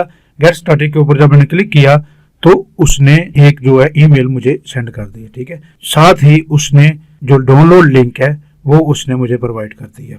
ठीक है, यहाँ पे उसको बता रहा है कि ईमेल जिसके अंदर के एक्टिवेशन कोड है वो आपको आपके प्रोवाइडेड ईमेल के ऊपर सेंड कर दी गई है। और डाउनलोड करने के लिए या ईमेल के अंदर जाकर भी क्लिक करके कर सकते हैं या इस डाउनलोड के बटन के ऊपर क्लिक करें तो यहाँ से भी आप डाउनलोड कर सकते हैं। जब मैंने अपनी ईमेल ओपन करके देखी जो कि वहां पे ईमेल वाले प्रोवाइड की थी तो मेरी ईमेल के अंदर मुझे ये वाली एक्टिवेशन कोड की की मिल गई जिसको मैं इंस्टॉल करने के बाद वहां पे जब वो रिक्वायर्ड करेगा नेसेस टूल मुझसे एक्टिवेशन की तो ये की वहां पे उनको मैं दे सकता हूँ। जब यहाँ पे डाउनलोड नेसेस के ऊपर क्लिक किया, जैसा कि मैंने बताया था पीछे भी ऑप्शन आ रही थी डाउनलोड की और ईमेल के अंदर भी आपको डाउनलोड की ऑप्शन आ जाएगी। यहाँ से क्लिक करें या उधर से करें तो वो आपको इस इंटरफेस के ऊपर ले जाएगा जहां से आप नेसेस को डाउनलोड कर सकते हैं। यहाँ से आपने उसका वर्जन सेलेक्ट करना है, जो वर्जन आप इंस्टॉल करना चाहते हैं। यहाँ से प्लेटफॉर्म आपने सेलेक्ट करना है, मीन्स विंडो के लिए है या किसी दूसरे ऑपरेटिंग सिस्टम के लिए डाउनलोड करना चाहते हैं। तो मैंने यहाँ से विंडो सेलेक्ट की है और यहाँ से उसका वर्जन सेलेक्ट किया और उसके बाद डाउनलोड के ऊपर क्लिक कर दिया। जब डाउनलोड के ऊपर क्लिक करेंगे तो ये डाउनलोड होके आपके सिस्टम पे आ जाएगा। जब आपके सिस्टम के ऊपर डाउनलोड इसकी कंप्लीट हो जाएगी डाउनलोडिंग तो आपने इस लिंक के ऊपर जो नेसेस मैनेजर होगा वहां पे जा क्लिक करना है। उसके ऊपर क्लिक करने के बाद ये इस तरह की विंडो आपके सामने ओपन हो जाएगी, मीन्स आई एग्री। जब उसको रन करना है, ठीक है, एग्री करने के बाद रन के ऊपर क्लिक करेंगे। रन करने के बाद उसको नेक्स्ट की ऑप्शन के ऊपर क्लिक करेंगे। नेक्स्ट के बाद ये जो लाइसेंस एग्रीमेंट है उसको मैंने एक्सेप्ट करना है। एक्सेप्ट करने के बाद आपने नेक्स्ट के ऊपर क्लिक करना है। फिर इंस्टॉल के बटन के ऊपर यहाँ पे क्लिक कर देना है। इंस्टॉल के बटन के ऊपर जब आप क्लिक करेंगे तो इसकी इंस्टॉलेशन स्टार्ट हो जाएगी। यहाँ पे उसकी इंस्टॉलेशन स्टार्ट हो चुकी है, इंस्टॉल हो रहा है। जब इंस्टॉल हो रहा होगा तो अचानक से ये रुक जाएगा और वहां पे आपको एक और विंडो शो करवा देगा कि विन पीकैप को आपने इंस्टॉल करना है, क्योंकि जो नेसेस मैनेजर है विंडोज के ऊपर इस यूटिलिटी के विदाउट वर्किंग नहीं करता दरम्यान में, इसीलिए उसकी इंस्टॉलेशन स्टॉप होके ये विंडो अपीयर हो जाती है कि पहले आप इसको इंस्टॉल कर लें, या इसकी इंस्टॉलेशन रुक जाती है। ये जब इंस्टॉल कर लेते हैं ये वाला पैकेज तो उसके बाद वो फिर दोबारा से वहीं से अपनी जो इंस्टॉलेशन प्रोसेस है उसको स्टार्ट कर देता है। जब ये विंडो अपीयर हुई तो मैंने नेक्स्ट के बटन के ऊपर क्लिक किया। ठीक है, ये मैं वैसे एक थोड़ी सी इन्फॉर्मेशन ऐड की है कि नेसेस इंस्टॉलर जो है वो रियलाइज करता है कि विंडोज पैकेट कैप्चर लाइब्रेरी नहीं है, इसलिए वो नेसेस जो है can not work on Windows without WinPcap utility. ठीक है, जैसा कि पहले मैंने आपको बताया। अब यहाँ पे विन पीकैप का लाइसेंस एग्रीमेंट उसको एग्री करने के बाद इंस्टॉल पे क्लिक करूंगा तो उसकी इंस्टॉलेशन कंप्लीट हो जाएगी। तो उसके बाद फिनिश के ऊपर क्लिक कर दूंगा। अब ये देखें दोबारा से नेसेस मैनेजर जो है उसकी इंस्टॉलेशन वहीं से स्टार्ट हो गई। उसकी इंस्टॉलेशन जब कंप्लीट हो जाएगी तो फिनिश की बटन के ऊपर आपने क्लिक करना, इंस्टॉलेशन का प्रोसेस है कंप्लीट हो जाएगा। उसके बाद नेक्स्ट स्टेप जो हमने करना है, जो नेसेस मैनेजर है वो टीसीपी की जो पोर्ट है वो 8834 जो है उसको यूज करता है। इसके लिए आप विंडोज अपने ऑपरेटिंग सिस्टम के सर्च बॉक्स में जाके विंडो एडमिनिस्ट्रेटिव टूल के ऊपर क्लिक करेंगे। उसको सर्च करने के बाद जब इसके ऊपर क्लिक करेंगे तो यहाँ पे डिफरेंट ऑप्शन आ जाएंगी। उनमें से आपने विंडोज फायरवॉल की जो ऑप्शन है उसको क्लिक करके ओपन करना है। जब विंडो फायरवॉल की ऑप्शन को क्लिक करके मैंने ओपन किया तो इस तरह की विंडो मेरे सामने ओपन हो जाएगी। उनमें से आपने इनबाउंड रूल्स जो है उसके ऊपर क्लिक करना है। उसके ऊपर क्लिक करेंगे तो यहाँ पे जो राइट साइड है वहां पे न्यू रूल की ऑप्शन आएगी। न्यू रूल के ऊपर आपने क्लिक करना है। उसके ऊपर आप क्लिक करेंगे तो इस तरह की जो विंडो है आपके सामने शो हो जाएगी। उसके ऊपर आप जाके आपने यहाँ पे पोर्ट को सिलेक्ट करना है। पोर्ट को सिलेक्ट करके यहाँ पे आपने नेक्स्ट करना है। नेक्स्ट के बटन में क्लिक करेंगे तो यहाँ पे आ जाएगा स्पेसिफाइड लोकल पोर्ट्स। यहाँ पे अगर ऑल पोर्ट्स का ऑप्शन क्लिक है तो आपने यहाँ से स्पेसिफाइड लोकल पोर्ट जो है आपने वो सिलेक्ट करनी है। सिलेक्ट करने के बाद यहाँ पे मैंने जो पोर्ट नंबर था 8834 वो यहाँ पे लिख दिया। लिखने के बाद मैंने नेक्स्ट के ऊपर क्लिक किया। नेक्स्ट के बाद फिर दोबारा नेक्स्ट की ऑप्शन के ऊपर अलाउ द कनेक्शन के ऊपर आपने सिलेक्ट करके नेक्स्ट के ऊपर क्लिक करना है। इन सब डोमेन प्राइवेट पब्लिक सब के लिए आपने चेक बॉक्स को चेक करके नेक्स्ट के ऊपर क्लिक करना है। नेक्स्ट क्लिक करेंगे तो इस तरह की विंडो आपके सामने अपीयर होगी। यहाँ पे आप कुछ भी नेम जो आप देना चाहें, मैंने नेसेस मैनेजर नेम लिख दिया और यहाँ से फिनिश कर दिया। फिनिश करने के बाद यहाँ पे देखा मैंने जो नेसेस मैनेजर है वो मुझे शो होना शुरू हो गया। इस तरह से आप इसको डाउनलोड करके इंस्टॉल करके जो उसकी पोर्ट नंबर है उसको वहाँ पे सेट कर सकते हैं अपने ऑपरेटिंग सिस्टम के अंदर। अस्सलाम वालेकुम डियर स्टूडेंट, इस टॉपिक के अंदर हम नेसेस को असेस करना, नेसेस को लॉगिन करना और उसको स्टार्ट करना सीखेंगे। जैसा कि पिछले जो टॉपिक है उसके अंदर हमने नेसेस को डाउनलोड और इंस्टॉल करना सीखा था, उस प्रोसेस को हमने कंप्लीट कर लिया था। उस प्रोसेस को कंप्लीट करने के बाद अब हमने उसको अपने वेब ब्राउज़र के अंदर ओपन करके उसको लॉगिन करना है। उसके लिए सबसे पहले ये आपने इंश्योर करना है, आपने ये देखना है कि नेसेस जो है आपके विंडोज ऑपरेटिंग सिस्टम के ऊपर सक्सेसफुली इंस्टॉल हो चुका है। अगर वो ठीक तरह से इंस्टॉल हो चुका है तो उसके बाद आपने जो अपना वेब ब्राउज़र है उसको ओपन करना है। जो भी वेब ब्राउज़र आपने ओपन किया है, ओपन करने के बाद आपने उसके अंदर https://localhost आगे कॉलन लोकल होस्ट और आगे कॉलन डाल के जो उसका पोर्ट नंबर है वो लिखना है, या आप उसका लोकल होस्ट का एड्रेस भी यहाँ पे लिख सकते हैं। उसके बाद पोर्ट नंबर आपने लिखना है।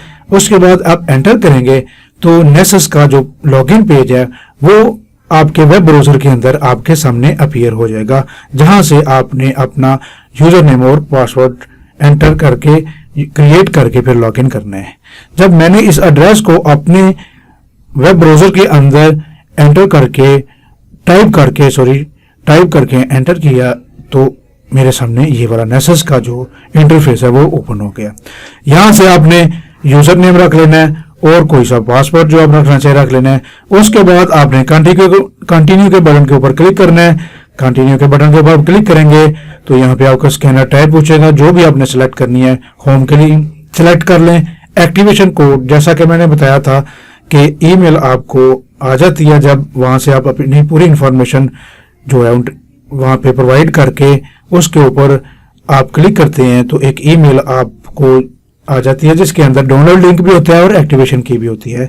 जैसा पिछले टॉपिक में जब हम उसको इंस्टॉल और डाउनलोड करना सीख रहे थे उसके अंदर आपको मैंने एक्टिवेशन की अपने ईमेल के अंदर से दिखाई है। इसी तरह आपकी ईमेल के अंदर भी एक्टिवेशन कोड आपको आया होगा। सेम वही कोड कॉपी करके यहाँ पे आपने पेस्ट करके कंटिन्यू कर देना है। यहाँ पे जब आप कंटिन्यू करेंगे तो मैंने एक्टिवेशन कोड जो दिया वहाँ यहाँ पे दिया, उसके बाद कंटिन्यू किया। कंटिन्यू करने के बाद यहाँ पे उसने मुझे मैसेज शो करवा दिया सेटअप कंप्लीट। जब सेटअप कंप्लीट हो जाएगा तो वो इनिशियलाइजेशन शुरू कर देगा। इसके लिए आपने थोड़ा सा वेट करना है, इंतजार करना है, ये थोड़ा सा टाइम लेता है। जब भी इसकी ये जो पूरी इंस्टॉलेशन का इनिशियलाइजेशन का प्रोसेस कंप्लीट हो जाएगा तो इसका जो मेन इंटरफेस है वो आपके वेब ब्राउजर के अंदर आपको शो हो जाएगा। अस्सलाम वालेकुम डियर स्टूडेंट, इस टॉपिक के अंदर हम नेसेस के जो फीचर्स हैं, मेन जो फीचर्स के हैं उनके बारे में थोड़ा सा देखेंगे। क्या क्या फीचर्स जो है नेसेस हमें प्रोवाइड करता है। जो नेसेस सबसे पहले हम देखते हैं कि नेसेस जो है हमें डिफरेंट टाइप्स की रिपोर्ट्स प्रोवाइड करता है। ठीक है, सबसे पहले जो वल्नरेबिलिटी या होस्ट होती हैं उनको हम कस्टमाइज कर सकते हैं। उनको रिपोर्ट को बाय वल्नरेबिलिटी या होस्ट के हिसाब से, वल्नरेबिलिटी के हिसाब से उनको अपनी रिक्वायरमेंट के मुताबिक कस्टमाइज कर सकते हैं। इसके बाद ये एक एग्जेक्टिव समरी हमें प्रोवाइड करता है, एक क्रिएट करके देता है रिपोर्ट्स की एग्जेक्टिव समरी, जिसको हम मैनेजमेंट के सामने सिर्फ एग्जेक्टिव समरी दिखा के उनको रिजल्ट शो करवा देते हैं। और उसके बाद उनके रिजल्ट को कंपैरिजन करने का भी फीचर जो है वो प्रोवाइड करता है। ठीक है, इसके बाद जो होता है हम जो ईमेल प्रोवाइड करते हैं, स्कैन रिजल्ट जो है उनकी नोटिफिकेशन जो है वो हमें हमारे जो प्रोवाइडेड ईमेल है उसके ऊपर वो सेंड करता है। डिफरेंट स्कैन टाइप्स इसके अंदर अवेलेबल है, जिनको एसेट डिस्कवरी है, उसके बाद अनक्रेडेंशियल्स वल्नरेबिलिटी डिस्कवरी है, डिटेल्ड वल्नरेबिलिटी को चेक करना चाहते हैं। ठीक है, क्रेडेंशियल बेस्ड स्कैनिंग भी वो करता है। ठीक है, आप सिस्टम की हार्डनिंग और मिसिंग पैचेस की जितनी भी स्कैनिंग है इसके थ्रू कर सकते हैं। इसके बाद नेसेस के कंप्लायंस और कॉन्फ़िगरेशन स्कैन के लिए भी फीचर्स हैं, जिसके अंदर कंप्लायंस एडिटिंग के लिए डिफरेंट ऑर्गेनाइजेशन है, जो है पीसीआई है, नेर्क है, सॉक्स है, ठीक है, साइबरस्कोप है। फिर कॉन्फ़िगरेशन एडिटिंग के लिए सीएएस, कोबॉट, डिजास्टिक्स वगैरह जो टेक्निकल इम्प्लीमेंटेशन गाइड्स है उसके बारे में भी ये सारी जो इन्फॉर्मेशन है वो हमें प्रोवाइड करता है।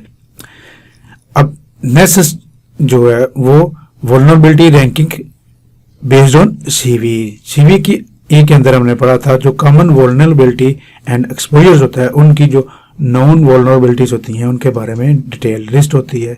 तो उसकी बेस के ऊपर जो है वो रैंकिंग भी बताता है। सीवियरिटी लेवल जो है क्रिटिकल है, मीडियम है, लो है, कौन सा उसका सीवियरिटी लेवल है। ना सिर्फ स्कैनिंग करता है, स्कैनिंग करने के बाद उनका जो स्कोर है, जो क्रिटिकल लेवल है, वो भी हमें बताता है। ये नेसेस की एक रिपोर्ट है जो हमारे सामने है, उसका एक डेमो है जिसके अंदर वो देखें तो उसने जब हमने स्कैनिंग की वल्नरेबिलिटी के बारे में तो स्कैनिंग करके उसने बता दिया क्रिटिकल का जो करंट जो वल्नरेबिलिटीज है, हमारी जो एसेट है जो जिसको हम कर रहे हैं, जो भी स्पेसिफिक जो हमारा एसेट है या आईपी एड्रेस है जो भी, उसके अंदर उसने देखा क्रिटिकल की जो वल्नरेबिलिटी वो 0 है, हाई लेवल की 10 है, मीडियम की 7 है, लो की 3 है। बाकी इंफॉर्मेशन रिलेटेड जो इनके बारे में नोटिफिकेशन जो आते हैं उनके बारे में जो इन्फो है वो 65 है। टोटल सबको मिला के 85 बनते हैं। ये ग्राफ की सूरत में भी आपको उसने बता दिया। यहाँ पे डिफरेंट होस्ट आपको शो करवा रहा है। ठीक है, डिफरेंट होस्ट है, हर होस्ट की स्पेसिफिक जो वल्नरेबिलिटीज लेवल है उनको दिखा रहा है। ये नीचे ग्राफ दिया गया है कि जो इन्फो है ब्लू कलर इन्फो के लिए है, ग्रीन कलर जो वो लो लेवल की वल्नरेबिलिटी है, मीडियम येलो कलर की है, ठीक है, क्रिटिकल जो है वो रेड कलर में दिखाई गई है। इस होस्ट के अंदर क्रिटिकल की जितनी भी वल्नरेबिलिटीज हैं या दूसरी टाइप की जितनी वल्नरेबिलिटी हैं, ये डिफरेंट होस्ट के अंदर सारा उसने ग्राफ के थ्रू आपको शो करवाया हुआ है। इसके बाद इस ग्राफ के अंदर उसने आपने बताया कि टोटल वल्नरेबिलिटीज कितनी हैं और उनमें से कितनी को हमने पैच कर दी है, कितनी की पैचिंग हो गई है और बाकी कितनी रह गई हैं। ये सारा ग्राफ की सूरत में आपको इस तरह से ये इंफॉर्मेशन प्रोवाइड करके दिखाता है। इसके बाद जो नेसेस है वो एक कॉस्ट इफेक्टिव दूसरे टूल्स जितने मार्केट में अवेलेबल हैं उनके बारे में ये समझा जाएगा। ज़्यादा कॉस्ट इफेक्टिव स्कैनर है जिसके अंदर बहुत सारी जो वल्नरेबिलिटी मैनेजमेंट के रिलेटेड जितनी भी जॉब्स हैं, जितनी भी इंफॉर्मेशन रिक्वायर्ड होती है, जो भी हमने करना होता है, काफ़ी चीज़ें उसके अंदर हो जाती हैं। इसके बाद इसके अंदर सबसे जो इम्पोर्टेंट चीज़ है CIS और डीजा कंप्लायंस टेम्पलेट अवेलेबल है। उनके कंट्रोल जो भी हैं उनको भी हम पूरी स्कैनिंग करके चेक कर सकते हैं। ये कुछ मेन फीचर थे जो हमने इसके अंदर डिस्कस किए हैं। बाद में जाके हम इनको मजीद डेमो के अंदर देखेंगे, हम स्टेप बाय स्टेप उनको एक्सप्लोर करके भी देखेंगे। अस्सलाम वालेकुम डियर स्टूडेंट, इस टॉपिक के अंदर हम क्वालिस वल्नरेबिलिटी मैनेजमेंट का जो स्कैनर है उसके फीचर को देखेंगे। जी, क्वालिस जो है वो एक क्लाउड बेस्ड सर्विसेज प्रोवाइड करता है। इसके अलावा ऑन प्रीमिसेस डिवाइस भी अवेलेबल है, डिपेंड करता है आपकी रिक्वायरमेंट के ऊपर। और ये एक कंप्लीट स्वीट है, स्केलेबल है और इमीडिएटली जो है इसको आप डिप्लॉय कर सकते हैं। इसके अलावा क्वालिस के अंदर एसेट डिस्कवरी है, ठीक है, एसेट मैनेजमेंट की जितनी भी वो फीचर्स अवेलेबल हैं आप इसको फाइंड कर सकते हैं, ऑर्गेनाइज कर सकते हैं होस्ट को। इसके बाद आप प्रायोरिटाइज और मैनेज कर सकते हैं जो टिकट्स हैं, जितनी भी टिकट आपने जनरेट की होंगी वल्नरेबिलिटी मैनेजमेंट की रिपोर्ट के मुताबिक, उसको आप प्रायोरिटाइज कर सकते हैं कि किसको आपने किसको असाइन करना है, उसका सेवेरिटी लेवल क्या है, इसका टाइम पीरियड क्या है, कितने टाइम के अंदर इसको इसने सॉल्व करना है और किसने इसकी जो है पैचिंग करनी है। इसके बाद आप कंटिन्यूस जो है मॉनिटरिंग कर सकते हैं किसी भी अपने एसेट के ऊपर। ये भी सर्विसेज ये क्वालिस प्रोवाइड करता है। इसके अलावा जो कंप्लायंस पॉलिसीज स्कैनिंग है, मींस CIS और डीजा के जो कंप्लायंस अवेलेबल है उनके बारे में भी ये स्कैनिंग करता है। इसके अलावा Qualis secure seal for website भी है, उसकी सर्विसेज भी ये प्रोवाइड करता है। सबसे पहले ये देखें कि हमारे पास जो इमेज है इसके अंदर जो एक रिपोर्ट शो हो रही है, इसमें जो एसेट मैनेजमेंट ये हुई है, इसके अंदर आपने देखे कि डिफरेंट जो एसेट अवेलेबल है उनको एक तरतीब के साथ इस ग्राफ के अंदर उसने शो करके उनको मैनेज कर दिया। इसके बाद जो क्वालिस की एक सिंपल रिपोर्ट हमारे पास अवेलेबल है जिसके अंदर डैशबोर्ड के ऊपर उसने दिखाया गया कि वल्नरेबिलिटीज का लेवल क्या है, कौन सी वल्नरेबिलिटीज, कितनी वल्नरेबिलिटीज किस लेवल के अंदर फॉल कर रही हैं, टोटल वल्नरेबिलिटी कितनी फाइंड हुई हैं और उनके सेवेरिटी लेवल कितना था। इसके बाद इसकी एक पैच रिपोर्ट है, पैचिंग रिपोर्ट है। इसके अंदर बताया गया है कि टोटल पैच कितने हैं, होस्टेज कितनी होस्ट हैं जिनके ऊपर पैचिंग की ज़रूरत है, वल्नरेबिलिटीज जो इसके अंदर एड्रेस की गई हैं वो 156 है। एक रिपोर्ट में जो डिटेल्ड है वो उसने शो करवाई।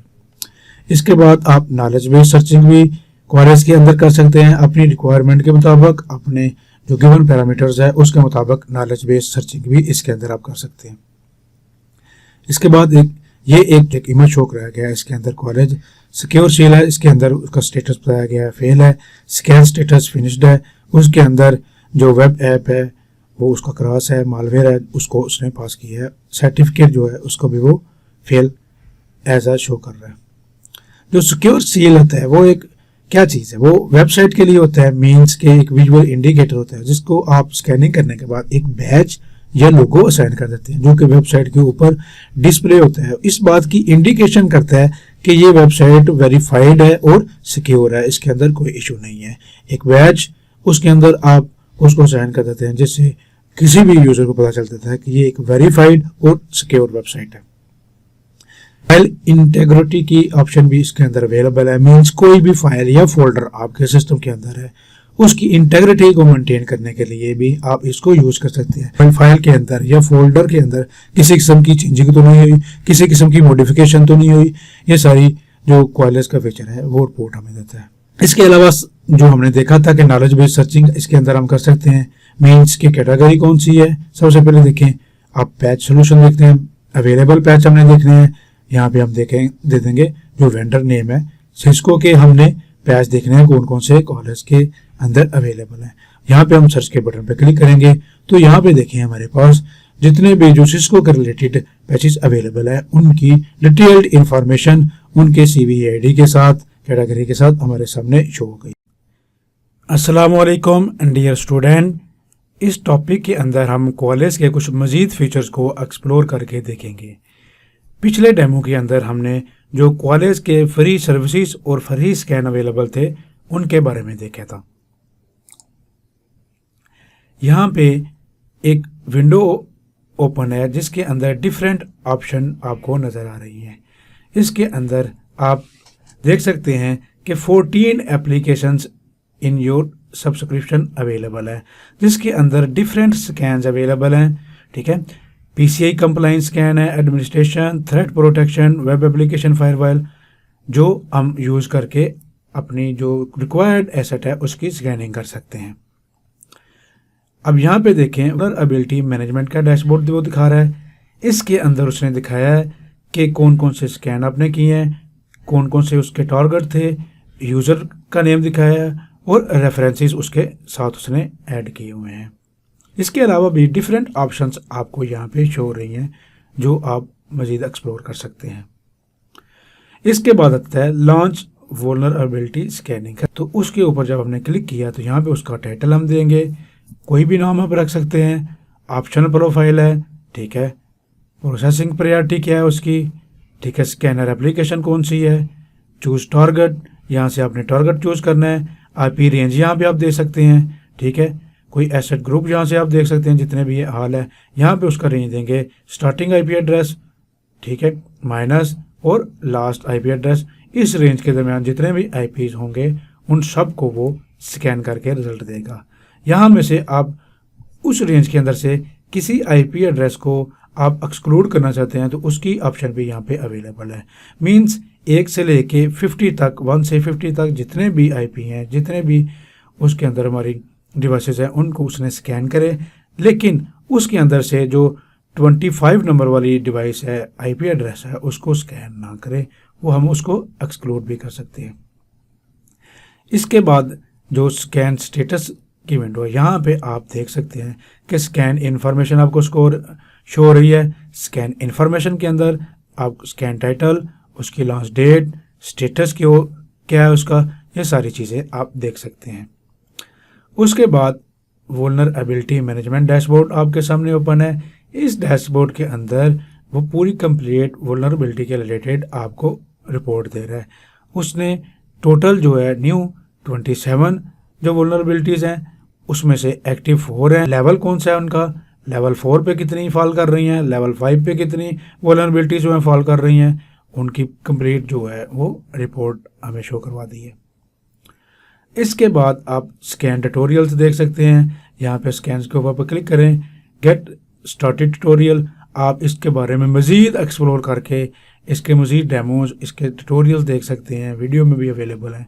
Manage vulnerability scan, manage discovery scan, configure scan setting, configure search list, configure scan schedules, configure scanner applications, setup host authentication. अब यहाँ पे है हमने एक वल्नरेबिलिटी स्कैन लॉन्च किया, ऑप्शनल प्रोफाइल के ऊपर उनका नेम हमने WannaCry और शैडो ब्रोकर रख दिया कि आप उसके अंदर हमने IP एड्रेस एक स्पेसिफिक होस्ट का दिया है कि उस स्पेसिफिक होस्ट को स्कैन करे। ऑप्शनल प्रोफाइल के अंदर उसका नेम हमने कोई बता दिया है कि कौन सा वो स्कैनिंग करनी है। टाइटल के अंदर भी आप जो चाहें उसका नाम रख सकते हैं। अस्सलाम वालेकुम डियर स्टूडेंट, इसके अंदर हम क्वालिस टूल को यूज़ करते हुए एक डेमो देखेंगे किस तरह से हम सिक्योरिटी हार्डनिंग का प्रोसेस करते हैं। यहाँ पे आपके सामने ये देखें क्वालिस गार्ड एक होम स्क्रीन नज़र आ रही है जिसके ऊपर जो हम देख रहे हैं कि डिफरेंट ऑप्शंस अवेलेबल हैं।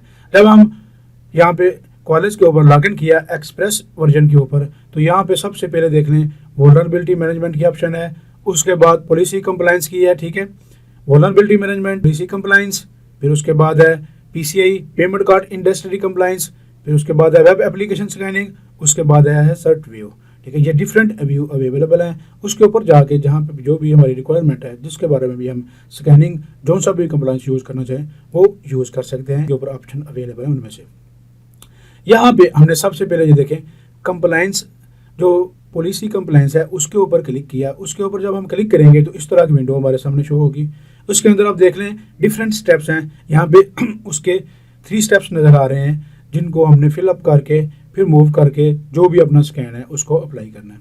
इसके बाद देखें जो रिमेनिंग स्टेप थे उसके ऊपर 3rd स्टेप से नेक्स्ट 4th और 5th ये भी है। इसके अंदर जो है स्टार्ट स्कैन करना है, कोई बिल्ड करनी है पॉलिसी, ये 5 स्टेप इसके अंदर हैं। कोई भी पॉलिसी कंप्लाइंस क्वालिस टूल को अंदर हम जब हम बिल्ड करते हैं इम्प्लीमेंट करते हैं तो 5 स्टेप को हम यूज़ करते हैं। यहाँ पे एक बहुत ही इंपॉर्टेंट चीज़ है क्वालिस टूल के अंदर, अब हेल्प के बटन के ऊपर क्लिक करेंगे तो वहाँ पे आपको डिफरेंट किस्म की ऑप्शंस अवेलेबल नज़र आएंगी जहाँ से आप बहुत ही बेहतरीन किस्म का जो उसके रिलेटेड टूल्स है, ट्यूटोरियल्स है, ऑनलाइन हेल्प के ऊपर क्लिक करें, रिसोर्सेज के ऊपर क्लिक करें या ट्रेनिंग्स के ऊपर क्लिक करें। यहाँ पे वीडियो ट्यूटोरियल्स आपको मिलेंगे।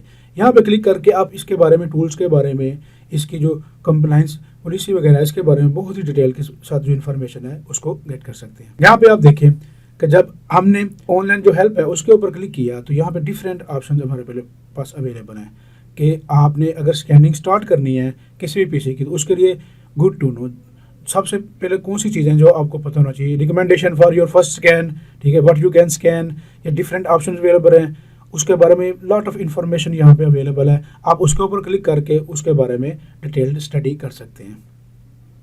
इसके बारे में जब रिसोर्सेज के ऊपर क्लिक किया तो यहाँ पे डिफरेंट रिसोर्सेज अवेलेबल हैं। क्लाउड एजेंट के बारे में है, गेट स्टार्टेड, क्विक टूर जो है, ठीक है, वो यहाँ पे क्लिक करके देख सकते हैं। यूजिंग स्कैनर अप्लायंस, ठीक है, डिटेल के साथ सारी इन्फॉर्मेशन दी गई है। आप यहाँ पे जाके इसको स्टडी करके इसके बारे में मजीद नॉलेज जो है वो उसको गेट कर सकते हैं। यहाँ पे जब हमने कॉलेज वेबसाइट की ट्रेनिंग के ऊपर क्लिक किया है, डिफरेंट ट्रेनिंग्स अवेलेबल हैं जहाँ पे आप जाके अपनी मर्जी के मुताबिक इसकी ट्रेनिंग भी ले सकते हैं।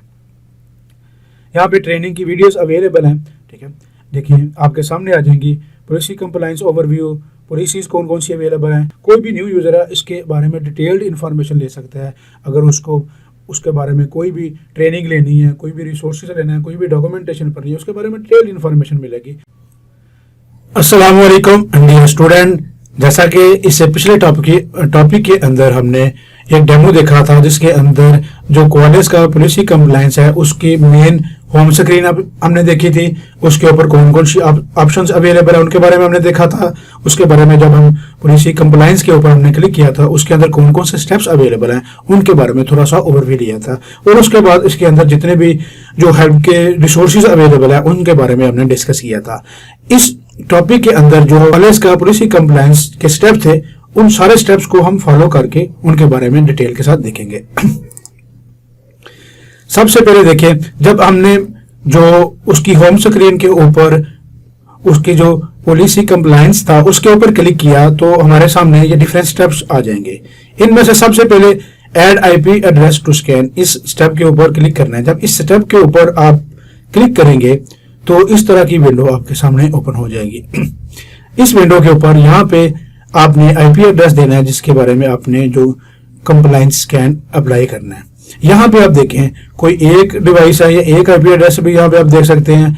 आप अगर एक से ज्यादा आईपी एड्रेस देना चाहें तो कामे के साथ सेपरेट करके 1 2 3 4 जितने भी आईपी एड्रेस देना चाहें वो दे सकते हैं, या डैशेस के साथ उसको आप यहाँ से भी लिख सकते हैं। मतलब एक रेंज देना चाहें 1 से लेके 50 तक, 1 से लेके 25 तक, तो डैश के थ्रू वो रेंज भी यहाँ पे हम डिफाइन कर सकते हैं।